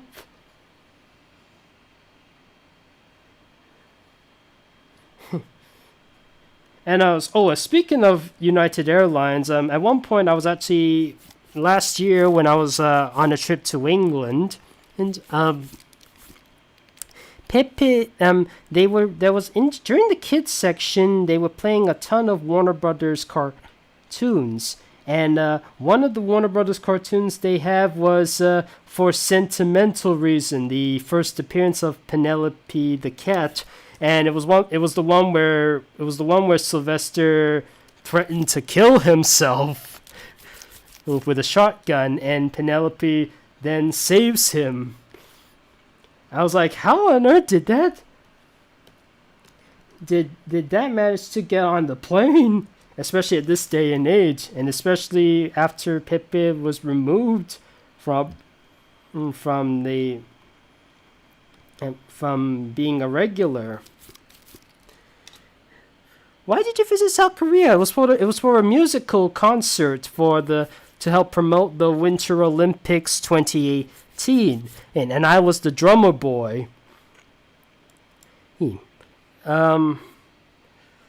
Let's see. Okay, next up is the Tasmania Devil. Now I want you to answer this question for me. Before I do any requests, I want you to answer this question. How many of you were introduced to the Tasmanian Devil before the Looney Tunes? And how many of you were introduced to the Tasmanian Devil through the Looney Tunes? Not me. I don't remember. I was... Me for the Looney Tunes into the creature. Why not? Would you like Taz to take out Tiny? I know. I'm not the one who should be bringing up their suggestions, but he is a Tasmanian tiger. A devil versus a tiger. Or was it wolf, or was it thylacine? Let's see. Anyways, I was introduced courtesy of the Looney Tunes. To Looney Tunes, same with hedgehogs and bandicoots. Tiny will crush Taz, but Taz has a bigger appetite than Tiny. Tiny just stomps, but Taz is more ravaging. He spins. And what was it again? And also, unlike the other characters, Taz is I was introduced to Tasmania 1 before the one in Looney Tunes. Okay. Top spin from Mega Man. Top spin.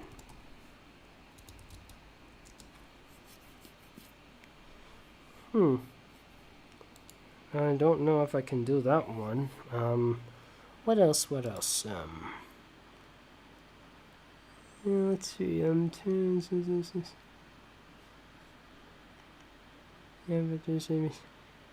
All right. Some could make an argument that Taz was the inspiration for Crash Bandicoot, because they're both marsupials that spin out of control.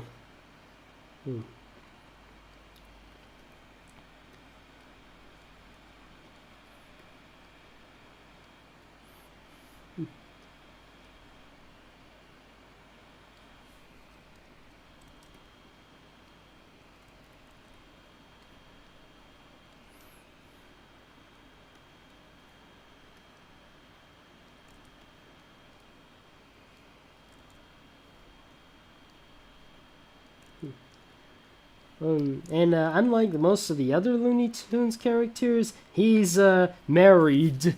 He does have. He's one of the few villainous characters to actually have a girlfriend, the She Devil. It's quite surprising that Brandon Fraser is actually one of the few voice actors for Taz, and he even voiced the She Devil.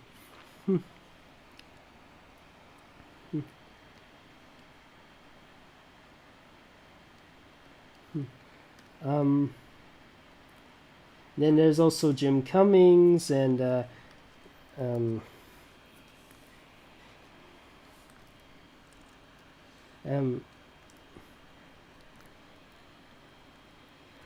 funny enough, in the original Looney Tunes shorts, Taz was a little bit talkative, but nowadays he just snarls and he just snarls and growls. Even in Lunatics Unleashed, his descendant Slam Tasmanian, he rarely talks. He just mostly speaks gibberish.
This is another Tasmanian Devil is another reason why I like to try and draw more animals that are not as well known to the public. I mean, of course, we are familiar with drawing rabbits and ducks, and we're familiar with drawing with rabbits and ducks and mice and dogs, but something like a Tasmanian Devil is quite rare to behold. And we are getting more characters who are based on animals that we don't necessarily know too much about into the mainstream, like Vivo. Who's a Kinkajou. Now I know and some of you might be saying, Kinkajou, why does that sound like Pikachu? Yeah, I don't know either. But then again, we also have a rabbit, a mouse hare, which is also called a pika or a pika. I'm not sure if there's a character who's based on a pika, but there definitely is a character that's based on a Kinkajou called Vivo. Anyways, and also thanks to another marsupial in a video game series, we also have the awareness of the bandicoot.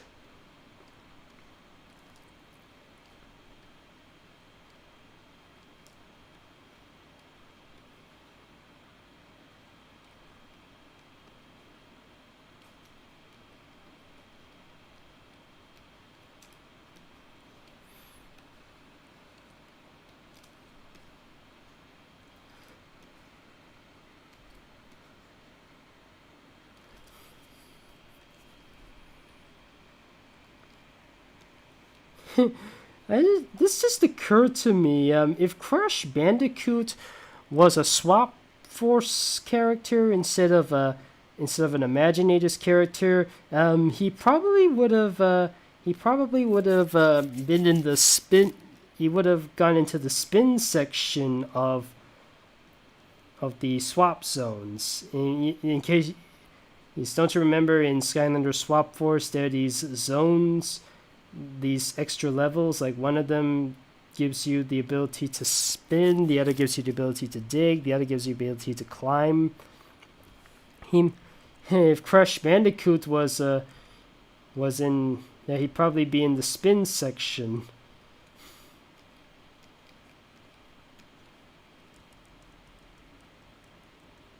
Of course, he wouldn't be swapping with anybody unless he's exposed to that cloud breaker thing. In fact, I don't think there'd be any. I can't really think of any character who would be a worthy guest in Swap Force and be an actual swapper. I can think of a few guests that are worthy of being a Skylander giant, like probably Godzilla.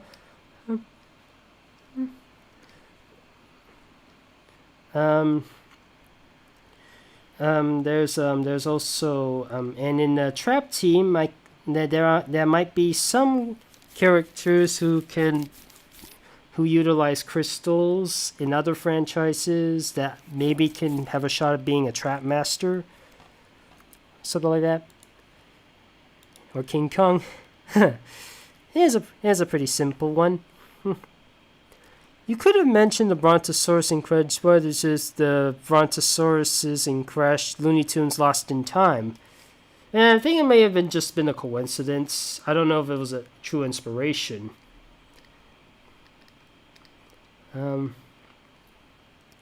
Okay.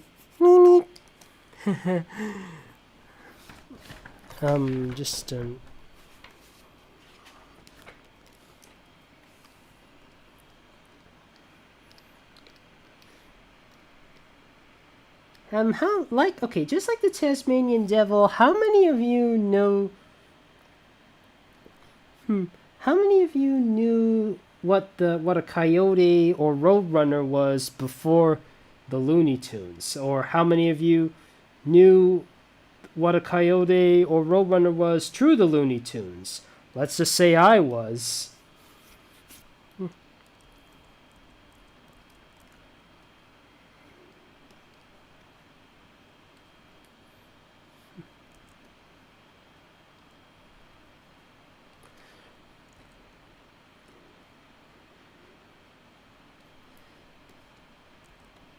When I was a kid, there was a show I remember seeing as a kid where they have these Roadrunner and Wile E. Coyote shorts compiled into a TV series. Yes, they call it the Roadrunner Show, and my mother remembers the theme song. It was like, if you're on the highway, Roadrunner goes beep beep. Just to the side of the da-da, beep. Roadrunner, run to the road all day, meep. Even the car that can't do it this way, Roadrunner, the car is after you, Roadrunner. If he catches you, you're through, Roadrunner. The car is after you, Roadrunner. If he catches you, you're through. That coyote is a crazy clown. When will he end up never falling down? Poor little Roadrunner, there wasn't anyone. Just running up beside it, having fun. Do do do do do do do do do do do do do do do do do. Trying to do a little bit of a smear here to make it look like the Roadrunner is pecking. I don't think it's working well. I think I'll just do it like that. Now, of course, his only line is meep meep. Ooh, okay. Let me see if I can try that. There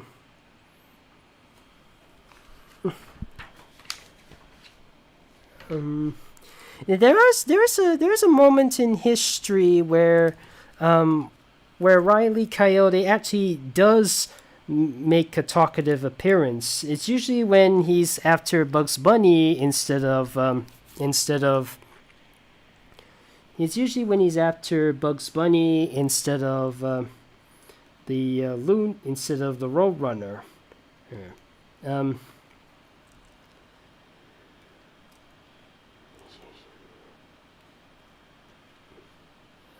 it's when he often claims himself as a super genius, like I am Wile E. Coyote, a super genius, something like that.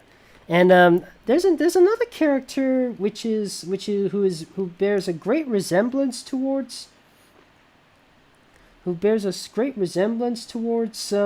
Wile E. Coyote. Except he is not a coyote, he's a wolf, and he has a red nose, and they call him Ralph, and his rival being Sam the sheepdog. And unlike Wile E. Coyote, they're a little bit more talkative than usual. They often would say, "Morning, Sam." "Oh, morning, Ralph."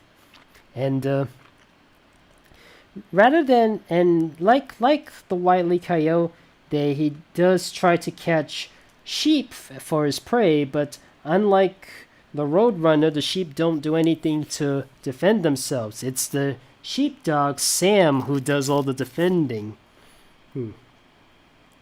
And but at the end of the day, they're not necessarily bitter rivals. They're only doing this because it's their job to do so. What am I doing?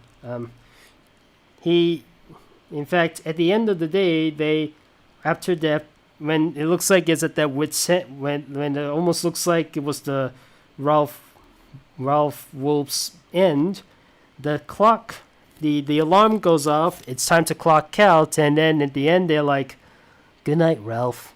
Good night, Sam."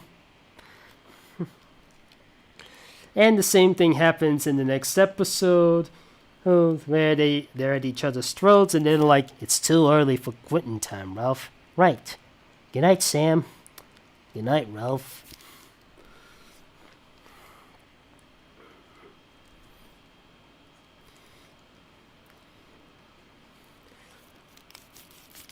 The Wile E. Coyote does order a lot of his products from Acme in order to try to catch the Roadrunner, but they often backfire. Like he orders these leg vitamins, which makes his leg muscles grow really strong, and he was able to run as super quick as the Roadrunner. But then a trap which he set up earlier but failed later gets sprung up, and Coyote gets trapped in his own trap.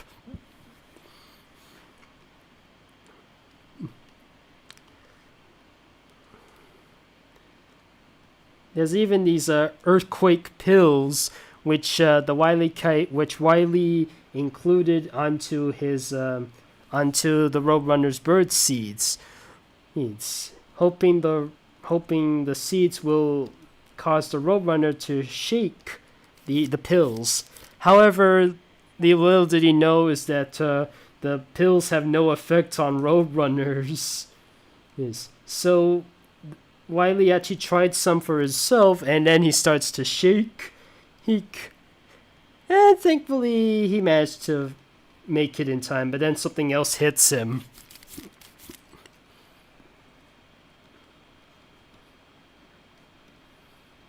And of course, gravity is Wile E. Coyote's greatest weakness.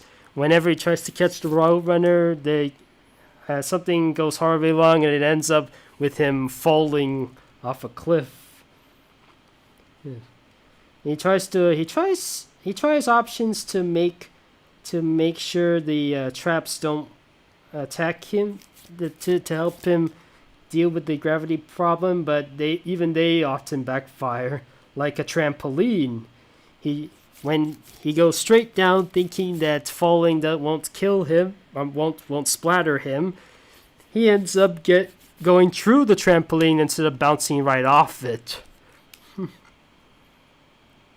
Here we go, we have Wile E. Coyote as Shadow the Hedgehog. Okay, we've only got about a few more Looney Tunes characters, then we'll be wrapping up. Next up is Pete Pumer, another character not voiced by Mel Blanc, but instead voiced by another comedic voice actor, Stan Freberg, who, by the way, fellas, was one of Weird Al Yankovic's inspirations into comedy. He too did parody music. I mean, one of the songs I've heard from him was his comedic take on Shaboom. Yes. Let's see. And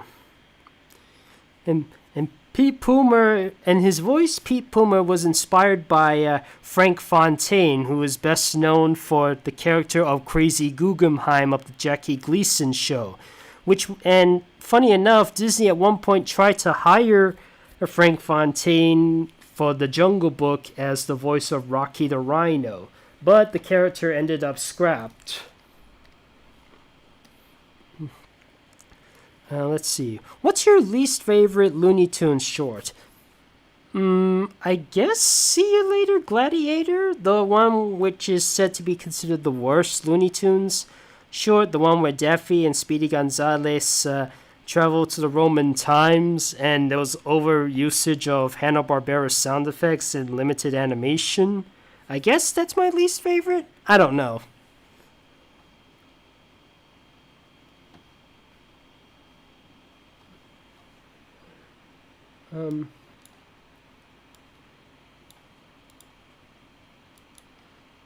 I guess the other one I'm not particularly fond of was when Porky had a dream sequence where he ends up being married to Petunia, but then Petunia becomes so fat and lazy, and she's like, Porky, can you help? Can you shut these kids up? And Porky's like doing all the hard work, ironing, watching the stove, cooking, the kettle and stuff. It was all too much for him.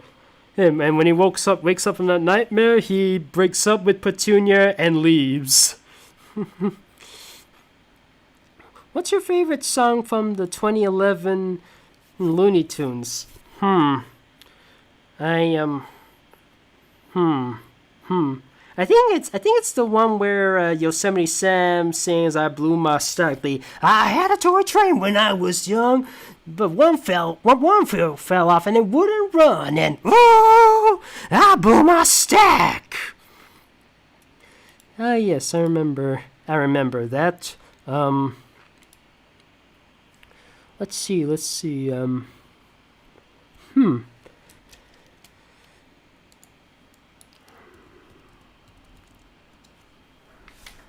let me just try to remember. Here it is.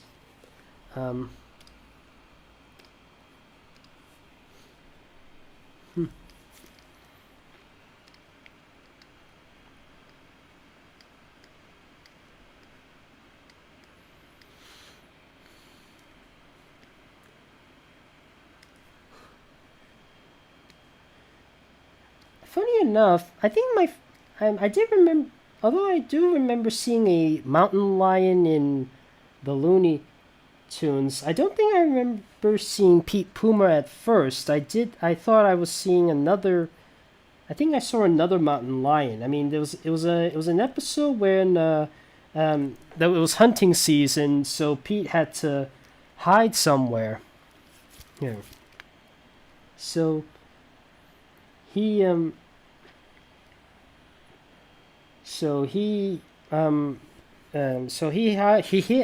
in a hunter's cabin where he disguises himself as one of the head trophies, and then Elmer, apparently it was home to Elmer Fudd, where he was just cooking up some steak, and you know what he puts in his steak? A nice dose of Tabasco sauce, a quick squirt of Tabasco sauce, a dash of hot sauce, and a drop of liquid white pepper. And when Pete ate the steak, his mouth was on fire. Here. And then he goes to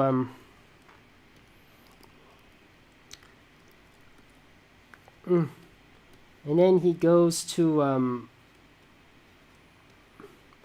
and then when the phone calls, Elmer answers it and he goes, "What? Hunting season's over?" And then Pete Pumer is so relieved that he exits his trophy place and he shakes hands with Elmer and he leaves. And soon afterwards, all the other animals who were also disguised as Elmer's trophies did the same thing.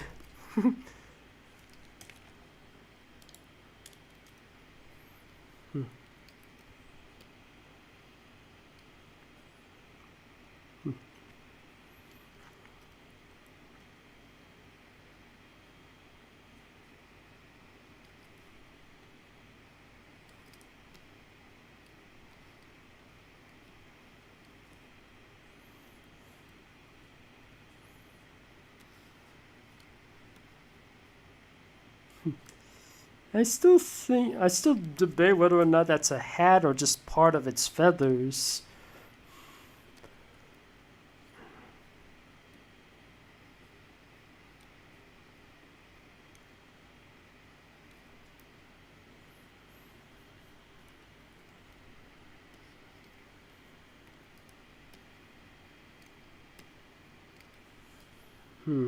Let me increase that.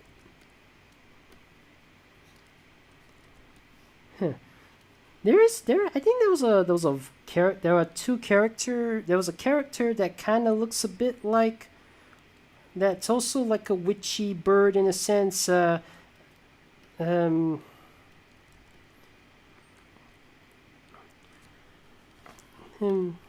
was this two-headed. I think it was this two-headed bird. Let me just look it up what that character is. I think I may have. Here it is. The characters are named Agatha and Emily. They're a two-headed vulture, and they were seen. I think they were seen in the episode where Bugs encounters a Count Dracula guy, not voiced by Mel Blanc, but by somebody else, and he and then Bugs starts doing these random spells, which causes the vampire to transform. And when Bugs Bunny starts saying Walla Walla Washington,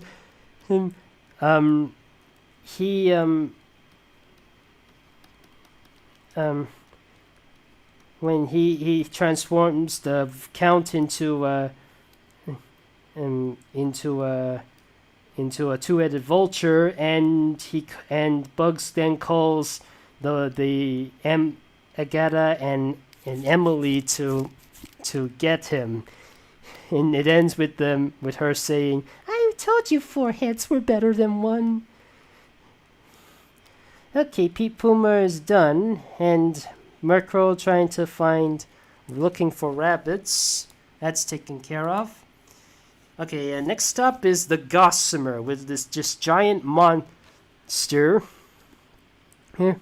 Some say he's an alien, others say he's just a regular monster. Well, one thing's for sure, that he's nothing but hair. I mean, he's basically just a furry heart creature with sneakers.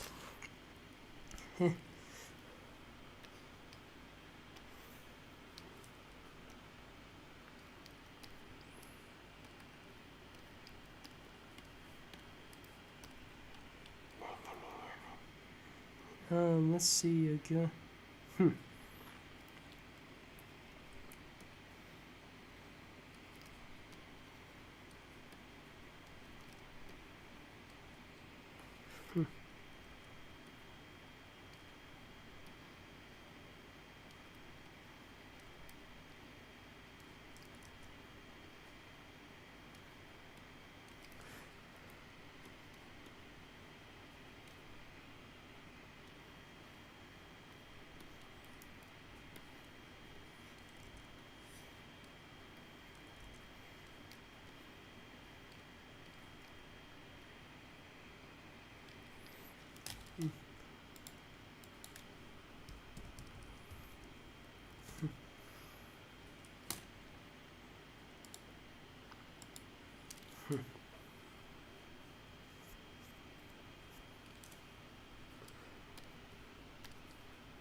Now some of you probably are familiar with the now of course what I'm doing is the classic version, but I'm sure some of you might be familiar with the Looney Tunes 2011 version where where the Gossamer is like a little kid, but and has the voice of Darwin Watterson.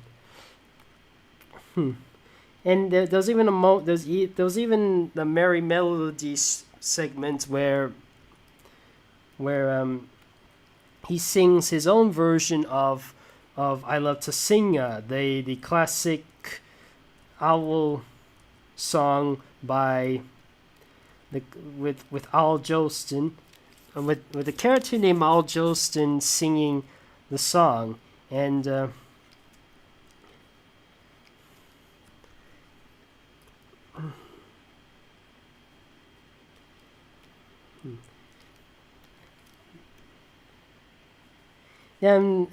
I was kind of amazed of how they managed to bring him him back in Space Jam 2. And I think they did make a good use out of him. The bits with the Looney Tunes, I will say Space Jam 2, the bits with the Looney Tunes are definitely some of the best things about the movie. But when it comes to LeBron James's part, and the fact that they kind of underutilized the other Warner Brothers properties, yeah, they could have handled. I will say, I think Space Jam is better off as a TV series rather than a movie, and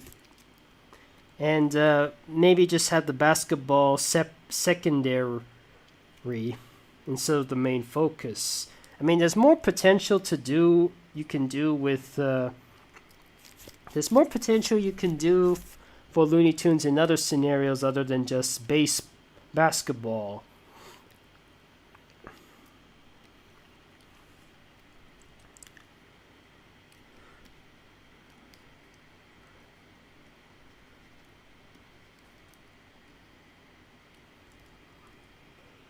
Let me just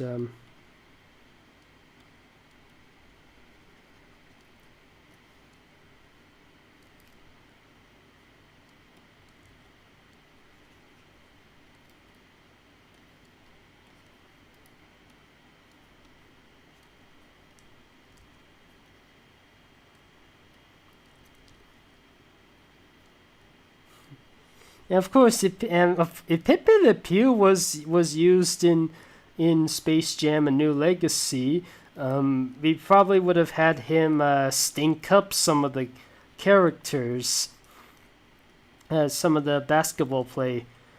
I mean, they did kind of do that in the first Space Jam movie, where Michael Jordan was holding Pepe Le Pew and he stank up the place. But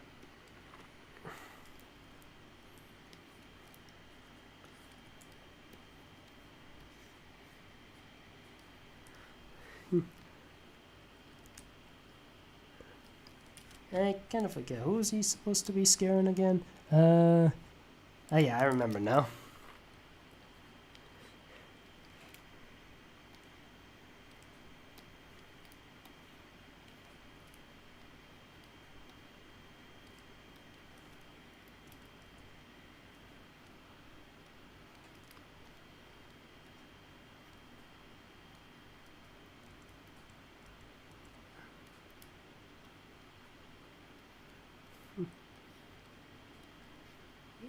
Gluteus Maximus. Sorry, I'm just thinking about another Looney Tunes short. I think the first short I've seen with the Gossamer was in not the classic Looney Tunes cartoons, but I think it was in the 1980s revival of the Looney Tunes, where Marvin the Martian summons the Gossamer, and when Porky says, "Oh, you need a bit of a shave," the Gossamer then runs from him, and then in the end, he's like, Well, what do you know? He was nothing but hair. All I could find was a pair of sneakers. Sorry if I'm not doing my usual Looney Tunes. My voice is a bit strained from talking so much. Okay, let me just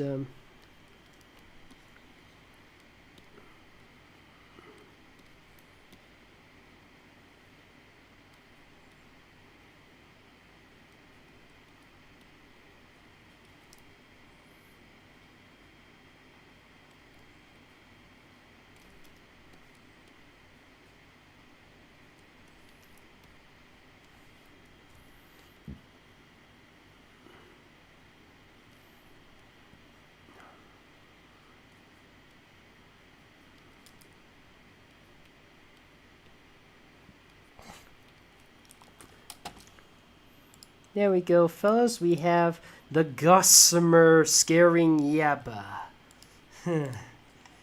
Alright, hey,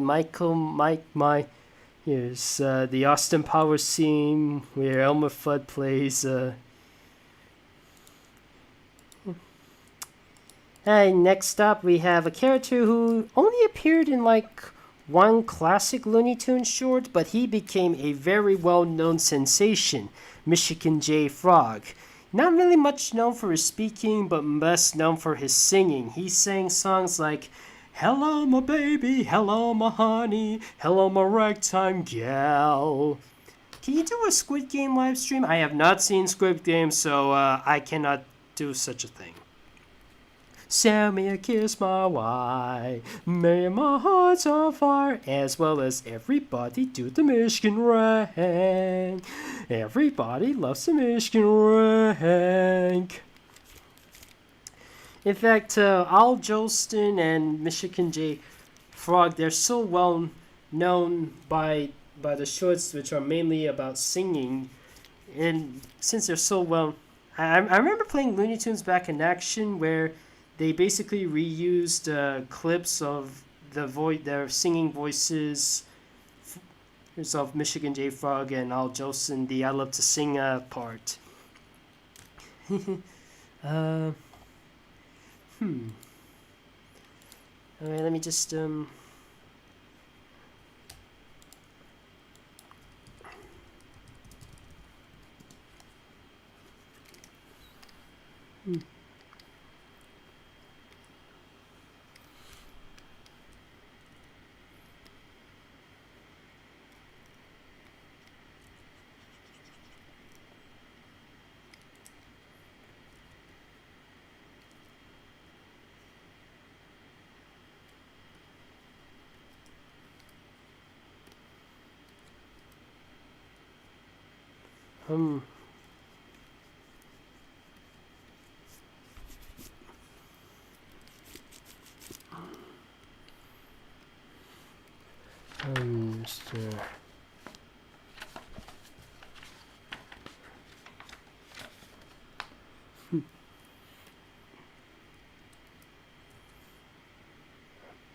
see. And here's a I think I may have said this before in either a different podcast or in case you were keeping up with my journals for on DeviantArt, but imagine if Amphibia and the Owl House were made at Warner Brothers instead of Disney. Would they have gotten the license to use "Hello, my baby, hello, my honey, hello, my ragtime gal," or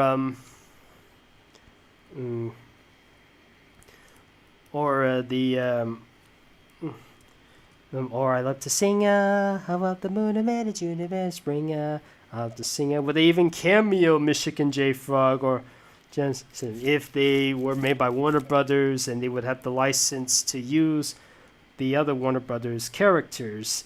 Just a random thought. It'd be kind of.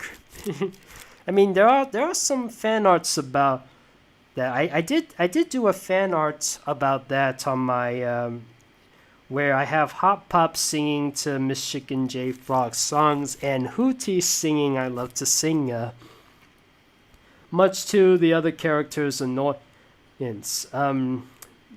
It cringed Polly and Sprig, and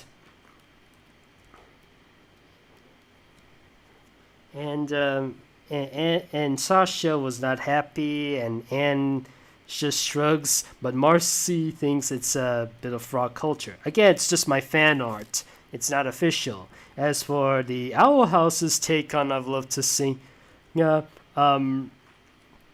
poor King had to carry Hootie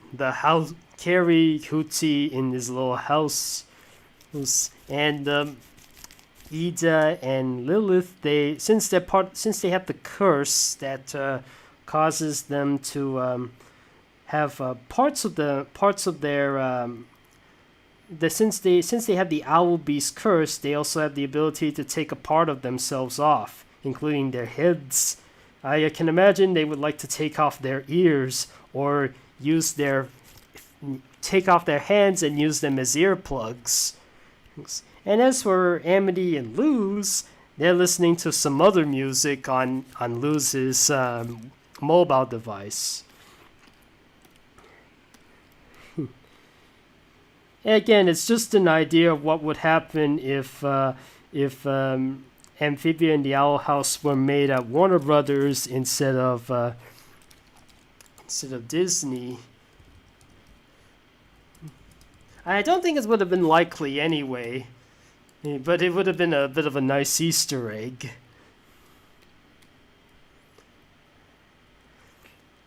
And one point in history, Michigan J. Frog was sort of the mascot for the Warner Brothers network, but unfortunately, the guys thought he needed to retire because they didn't want to.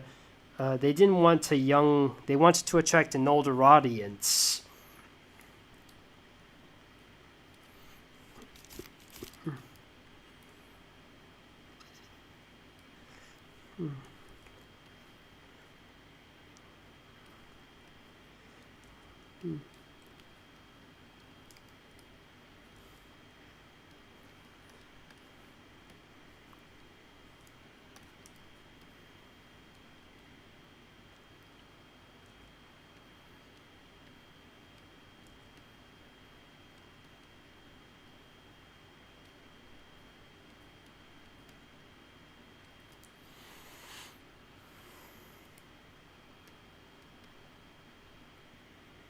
And like Pete Pumer and Elmer Fudd, he's also one of the characters not voiced by Mel Blanc, but this time it was more for his singing role than his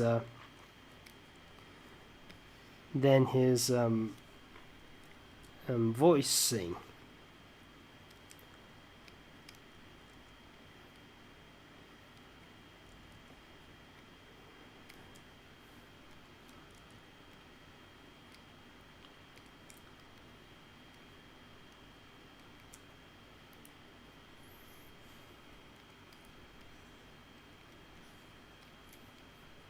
Let me just have Adelaide's eyes focus more on.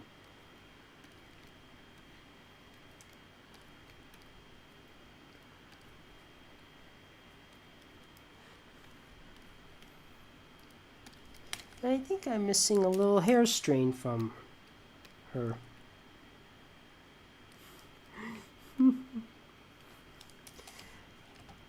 And I think I've got just one more enlisted character for this, and then we move on to a random choice. Witch Hazel. Yeah, she's basically this witch who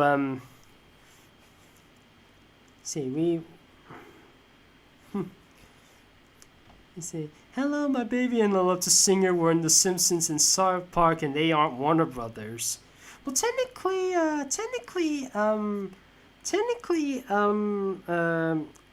Hello, My Baby, I think is a public domain.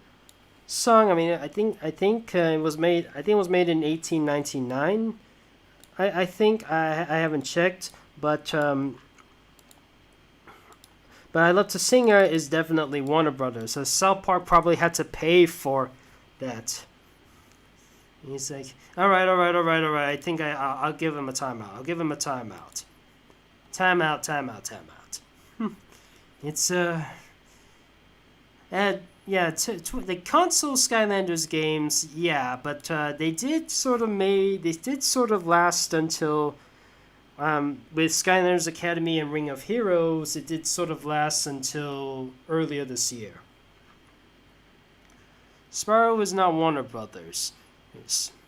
I will admit, before Microsoft bought Activision, I thought Spyro would and Crash would be owned by Warner Brothers, and that would give Crash and Spyro the opportunity to appear in a game with Mortal Kombat, or even have their own game, their own Warner Brothers made TV show.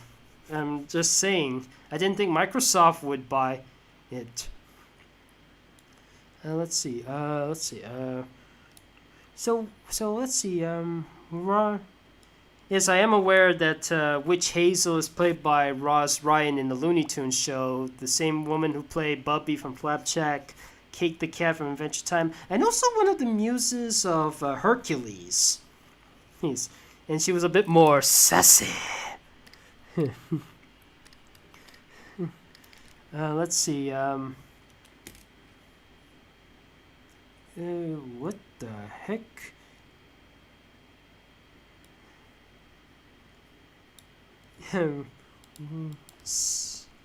What is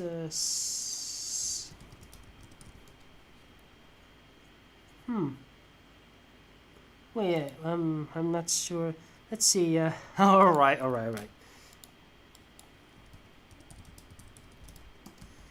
It seems apparently not a lot of you folks are familiar with Witch Hazel. I thought she'd be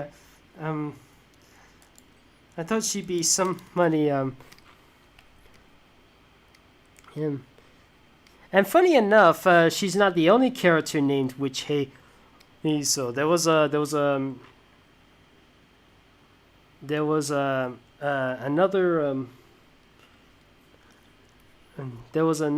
Looney Tune. There was another character named Witch Hazel from Disney, and like the Witch Hazel Looney Tunes, she was voiced by June Foray.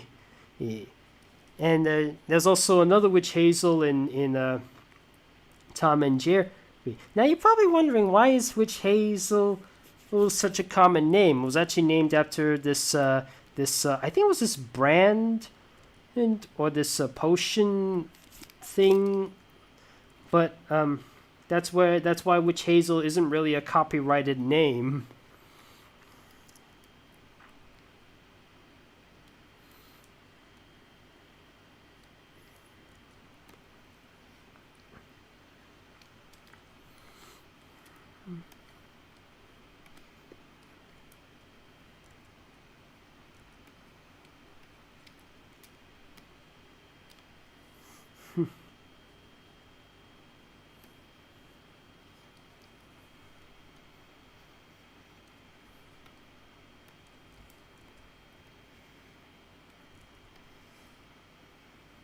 And some would say that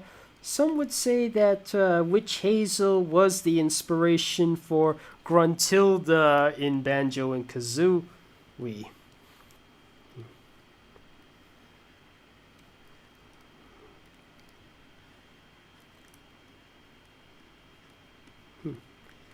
In her first appearance, she tried to do that classic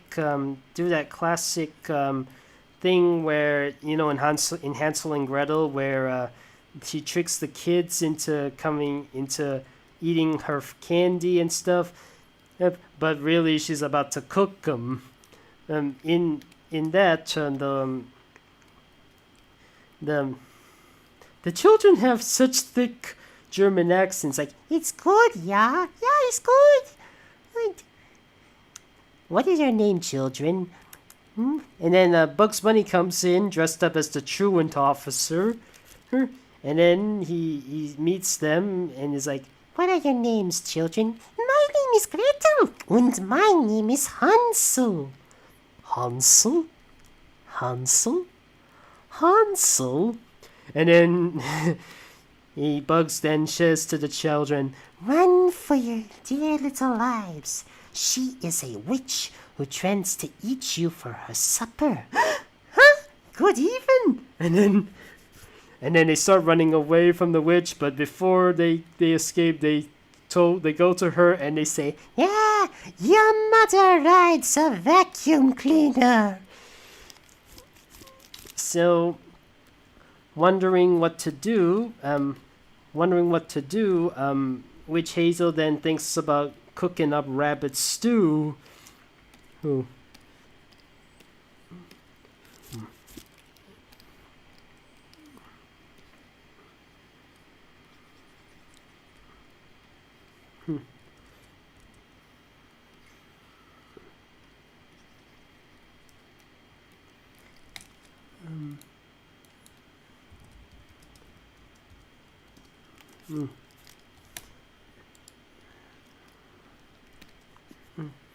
And he goes and then she finds a way to get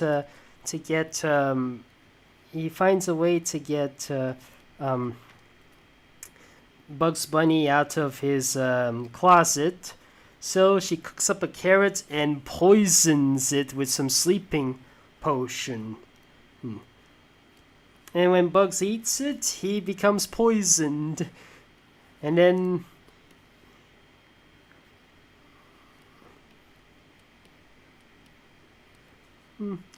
he then becomes poisoned. And then she was about to cook him in the pot, but then suddenly out of nowhere, Prince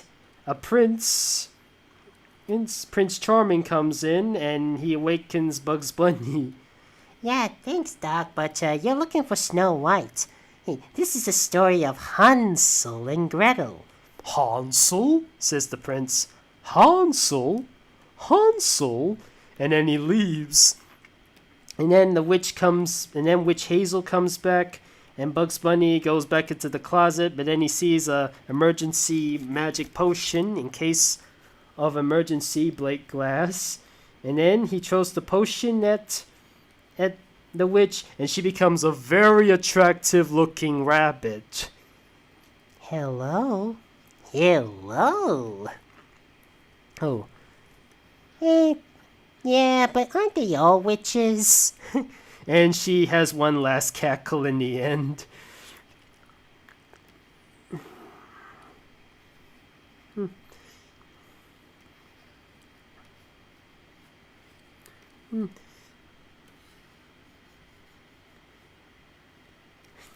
Actually, in a sense, we're all kind of wizards and witches in a sense. We're able to create magic with the help of technology. Yeah, we use that to we're able to create magic with a little help of technology, just like a witch needs its wand or potions or cauldron. And we have computers and machines and electricity, and we are basically able to create our own magic with those tools.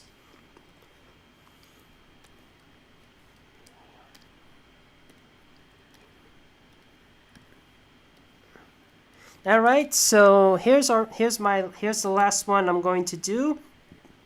Choose any Looney Tune character you want me to draw. It can be absolutely anybody. It can be either the Three Bears, Henry Hawk, the Goofy Gophers, Cecil the Turtle, Sniffles, Lola Bunny, Ralph Wolf, Sam Sheepdog.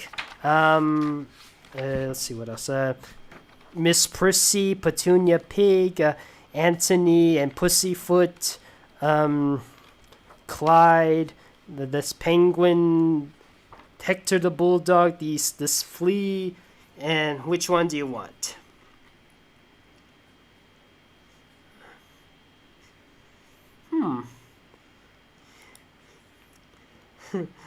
Let's see. Let me see.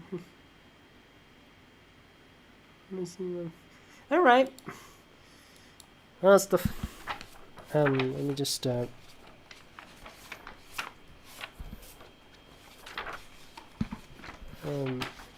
it is. Now, funny enough, this guidebook I got from which is my basically to help my guide to helping me visualize the Looney Tunes, which I have with me at the moment. It does have Lola Bunny, but it doesn't mention a lot about Space Jam. It does mention a lot about Back in Action, but it doesn't really have it doesn't have a Space Jam section. And I guess somebody really just doesn't like. I guess somebody just doesn't like Space Jam, just like Dante, the director of Looney Tunes Back in Action, also known for directing Gremlins and Small Soldiers. He just absolutely despises. He absolutely despises Space Jam, saying that this is not Looney Tunes-ish. And despite the backlash, Space Jam was a very popular. This was a very popular movie. You say what you want about it, but at least it was very popular. It was like one of the highest sports. It was like one of the highest grossing sports movie of all time at its time. And as of now, it is the highest grossing basketball movie of all time. And although Space Jam did not perform nearly as well as the other as its predecessor, it still managed to be on one of the top 50 of the highest grossing sports films of all time. And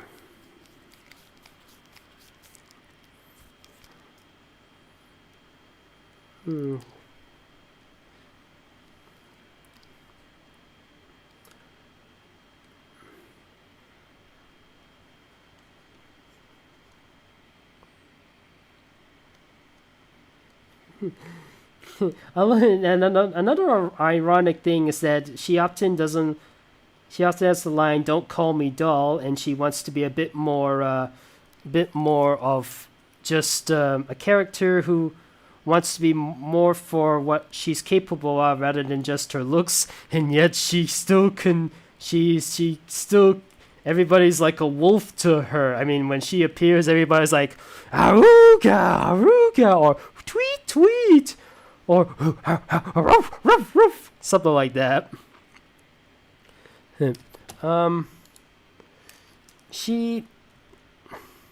Of course, there is the controversy of her whatchamacallits being shrunk and everybody flips out about it. I heard I heard something similar is going on with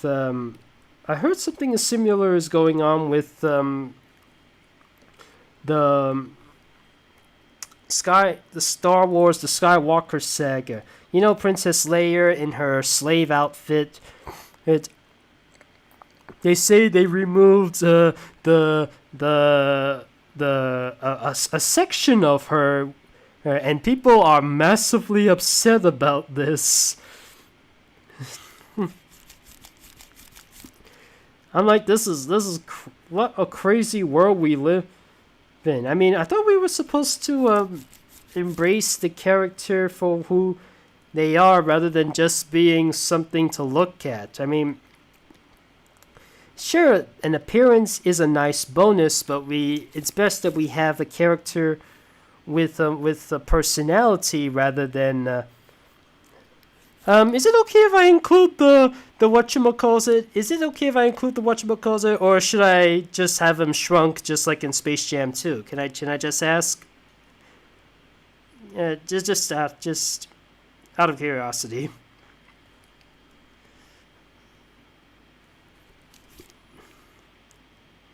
And we will never see Slavely on the merchandise again. Oh, somebody wants them shrunk, eh? Shrink. Just do it.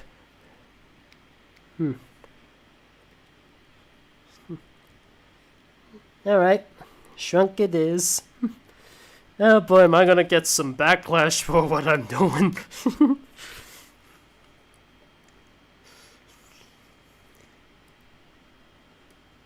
At least I'm just gonna keep the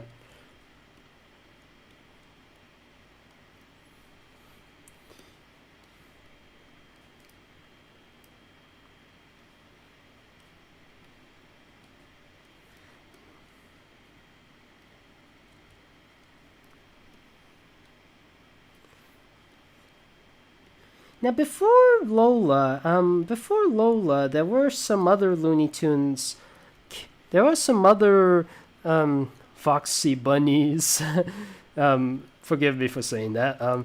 That did pique Bugs' interest. And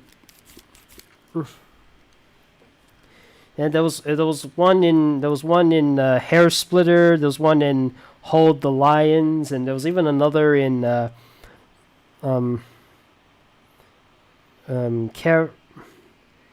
Showdown at Carrot Gulch, where I think it was in a comic book, where Bugs does fall in love with a rabbit, and even that Witch Hazel moment when she when he turns her into an attractive rabbit.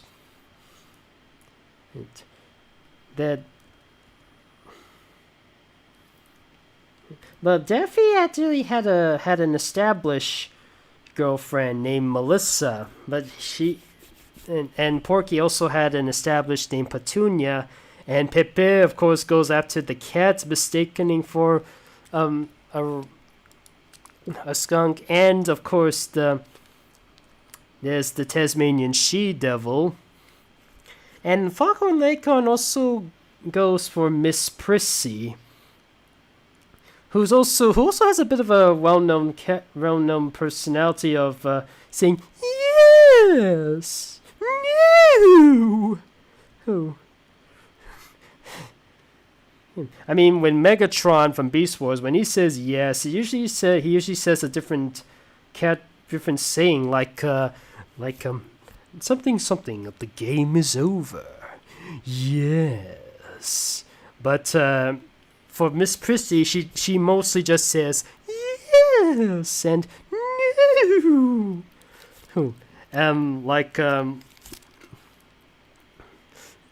There's an episode when Foghorn meets where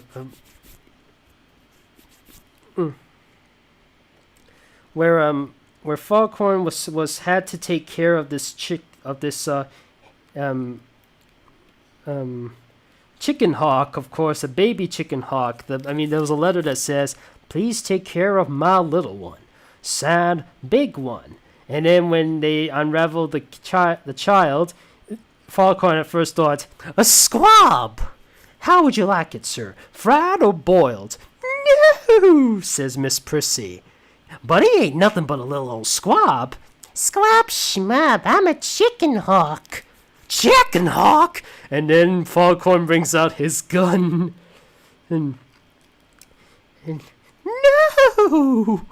"But I say he's a chicken hawk, and we're chickens. I say he's gotta go." No! And then Foghorn is like, hold on there. What if I teach him how to be a chicken? And would you say that? Yes! So he teaches the baby hawk how to be a chicken, but unfortunately the chicken hawk has other plans. "Boy, what's cooking?" "You." "Wow! Why, you ungrateful young cannibal!" "But I can't help but smell chicken, and every time I smell chicken, I like it. "Oh, just wait until I..." And then Miss Prissy arrives and he said, "Well, just wait until I take him outside for a nice stroll in the park." And then later, Foghorn decides to play role reversal. "If he's gonna be a chicken, then I'm gonna be a chicken hawk." Mommy, the chicken hawk is after me. And then Miss Prissy closes the door, and then Foghorn Leghorn slams right to it, and the short ends.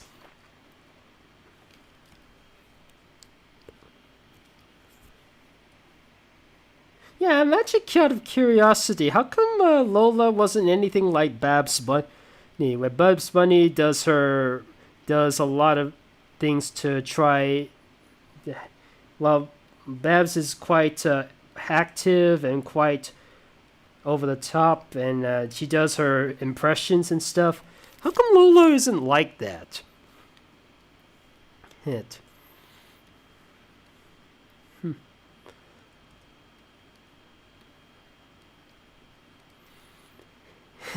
And had Space Jam been made at a earlier date, or Tiny Toons made at a later date, Lola would certainly be Babs's tutor. Now, speaking of tutors, I've heard that when Tiny Toons does get revived, they heard about the Tiny Toons revival. Would Looney? Sorry, I'm just thinking. Would Lola be Babs's mentor? I mean, of course, Elmira is not going to be involved, but do you think there might be another Elmer suitor? I mean, Marvin does have a student named Marcia the Martian, and there's trying to think. There's even Go-Go, who's based on the Dodo from Porky and Wacky Land, but the mentor doesn't show up. Okay, I think I'll just have one more. I think I'll do one more. Just do one more. It's got about 7 minutes for a full 3 hours, so I'll just do one more and then we'll wrap it up. Just give me one more character.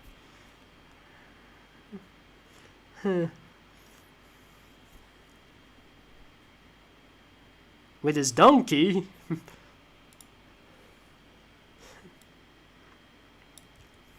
With his sass.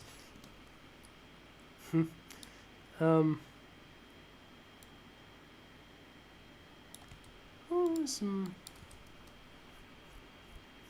I don't know. I don't know about that. Let's see. So finally somebody asked me to draw. Sorry. I'm just thinking about something. I'm sorry. I'm just thinking about something. Forgive me if I.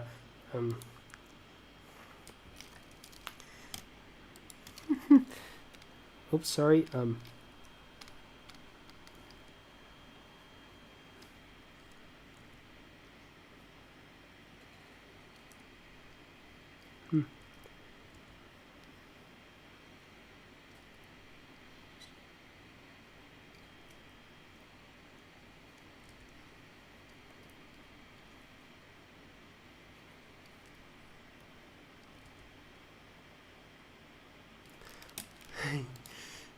Just thinking, was it now?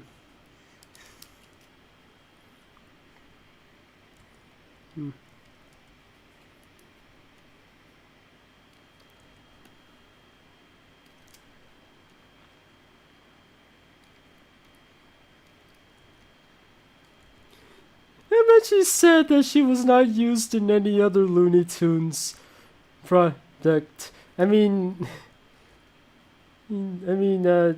they have Warner Brothers has the rights to use all the Looney Tunes they want. I just wish they could bring her back. I know. This is just maybe it's just my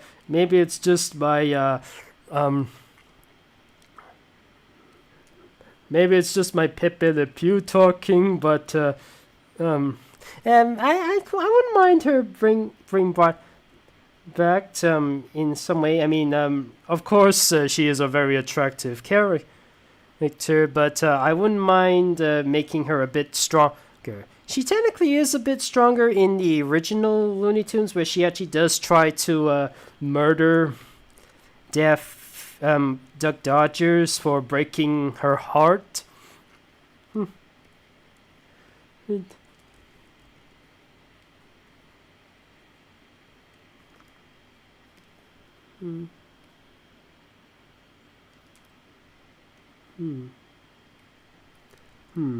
Let me just modify her.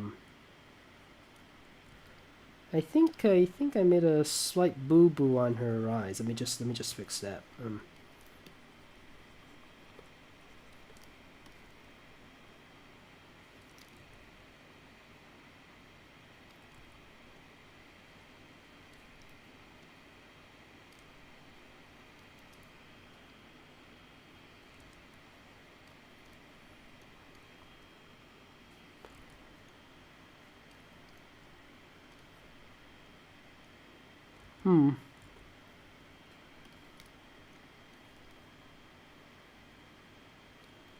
Actually, I think I won't bother with the seductive eyes. I'll just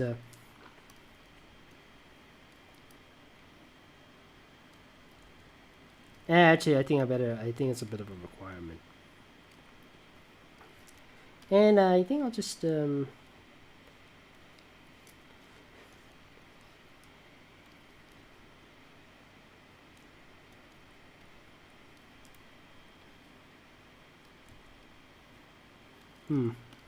yeah, sorry I have to sorry this is taking a while, but let me just redo the eyes again.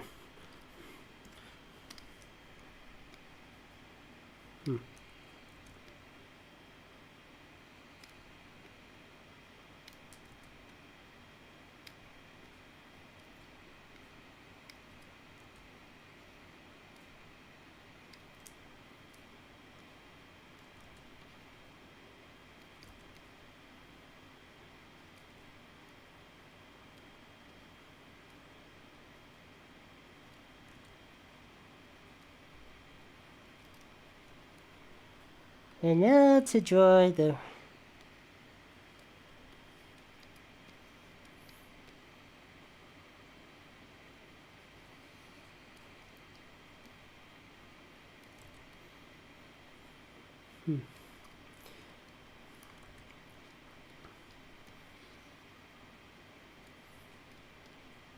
I'm just wondering whether or not Marcia the Martian might return as a regular.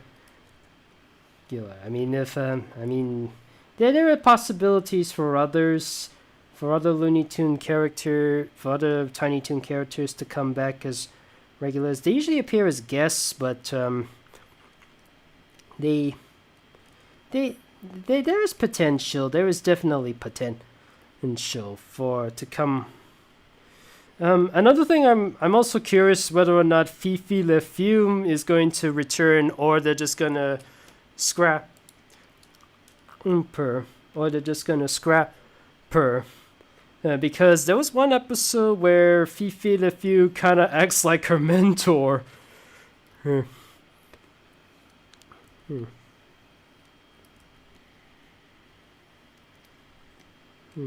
And goes after Furball, who is like who acts and who also was confused for a skunk.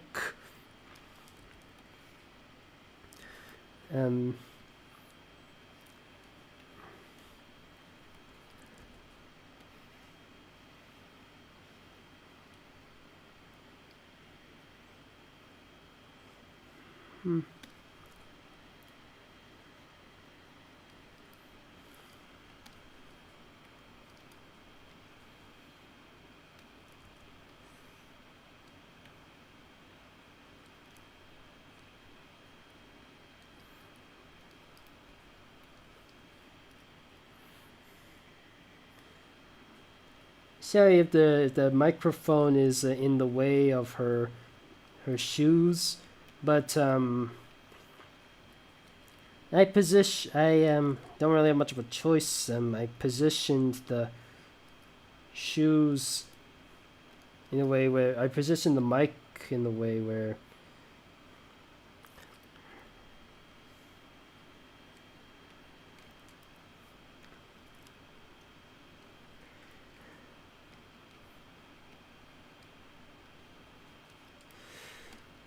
okay, fellas, that's it. I've drawn over 20 Looney Tunes characters. I managed to finish. Now I'm just gonna just answer some questions. Do a Disney animated show live stream. There's like over 80 Disney shows. I could do a Disney afternoon one, but I don't know if I can do. Maybe I can do a Disney TV show that focuses memainly on the female characters, like Star versus the Owl House and Amphibia. And happy birthday to the king of Skylanders animations. Aw, I mean, in the words of Elmer Fudd, aw, shucks. Any other live streams to be planned without the super chat system? That one remains to be seen, because the next live stream I will be opening the super chat again. Disney Channel live stream, basically. That's going to be difficult. Again, I might want to do a Disney afternoon one, focusing on from Gummy Bears to DuckTales, the original, Chip and Dale Rescue Rangers, Tailspin, Darkwing Duck, and all the way to the Mighty Ducks. What do you think about your birthday present on the Discord DM? Now, normally I don't like to check on any emails or birthday presents, what am I saying? I don't like to check on my emails or messages or comments during my birthday, because here's a little important rule I like to give to anybody out there. Best that you don't read any comments or messages from your fans or from anything you post on social media.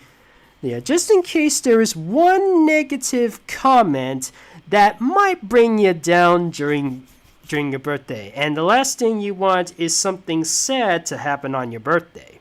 Do you remember the Loud House episode Funny Business? Isn't it the one where Lincoln thinks he could handle the funny business by himself without Luann, but then he ends up making a fool out of himself, and thus Maggie was also introduced, and thus there's a lot of Luwaggy fan arts out there?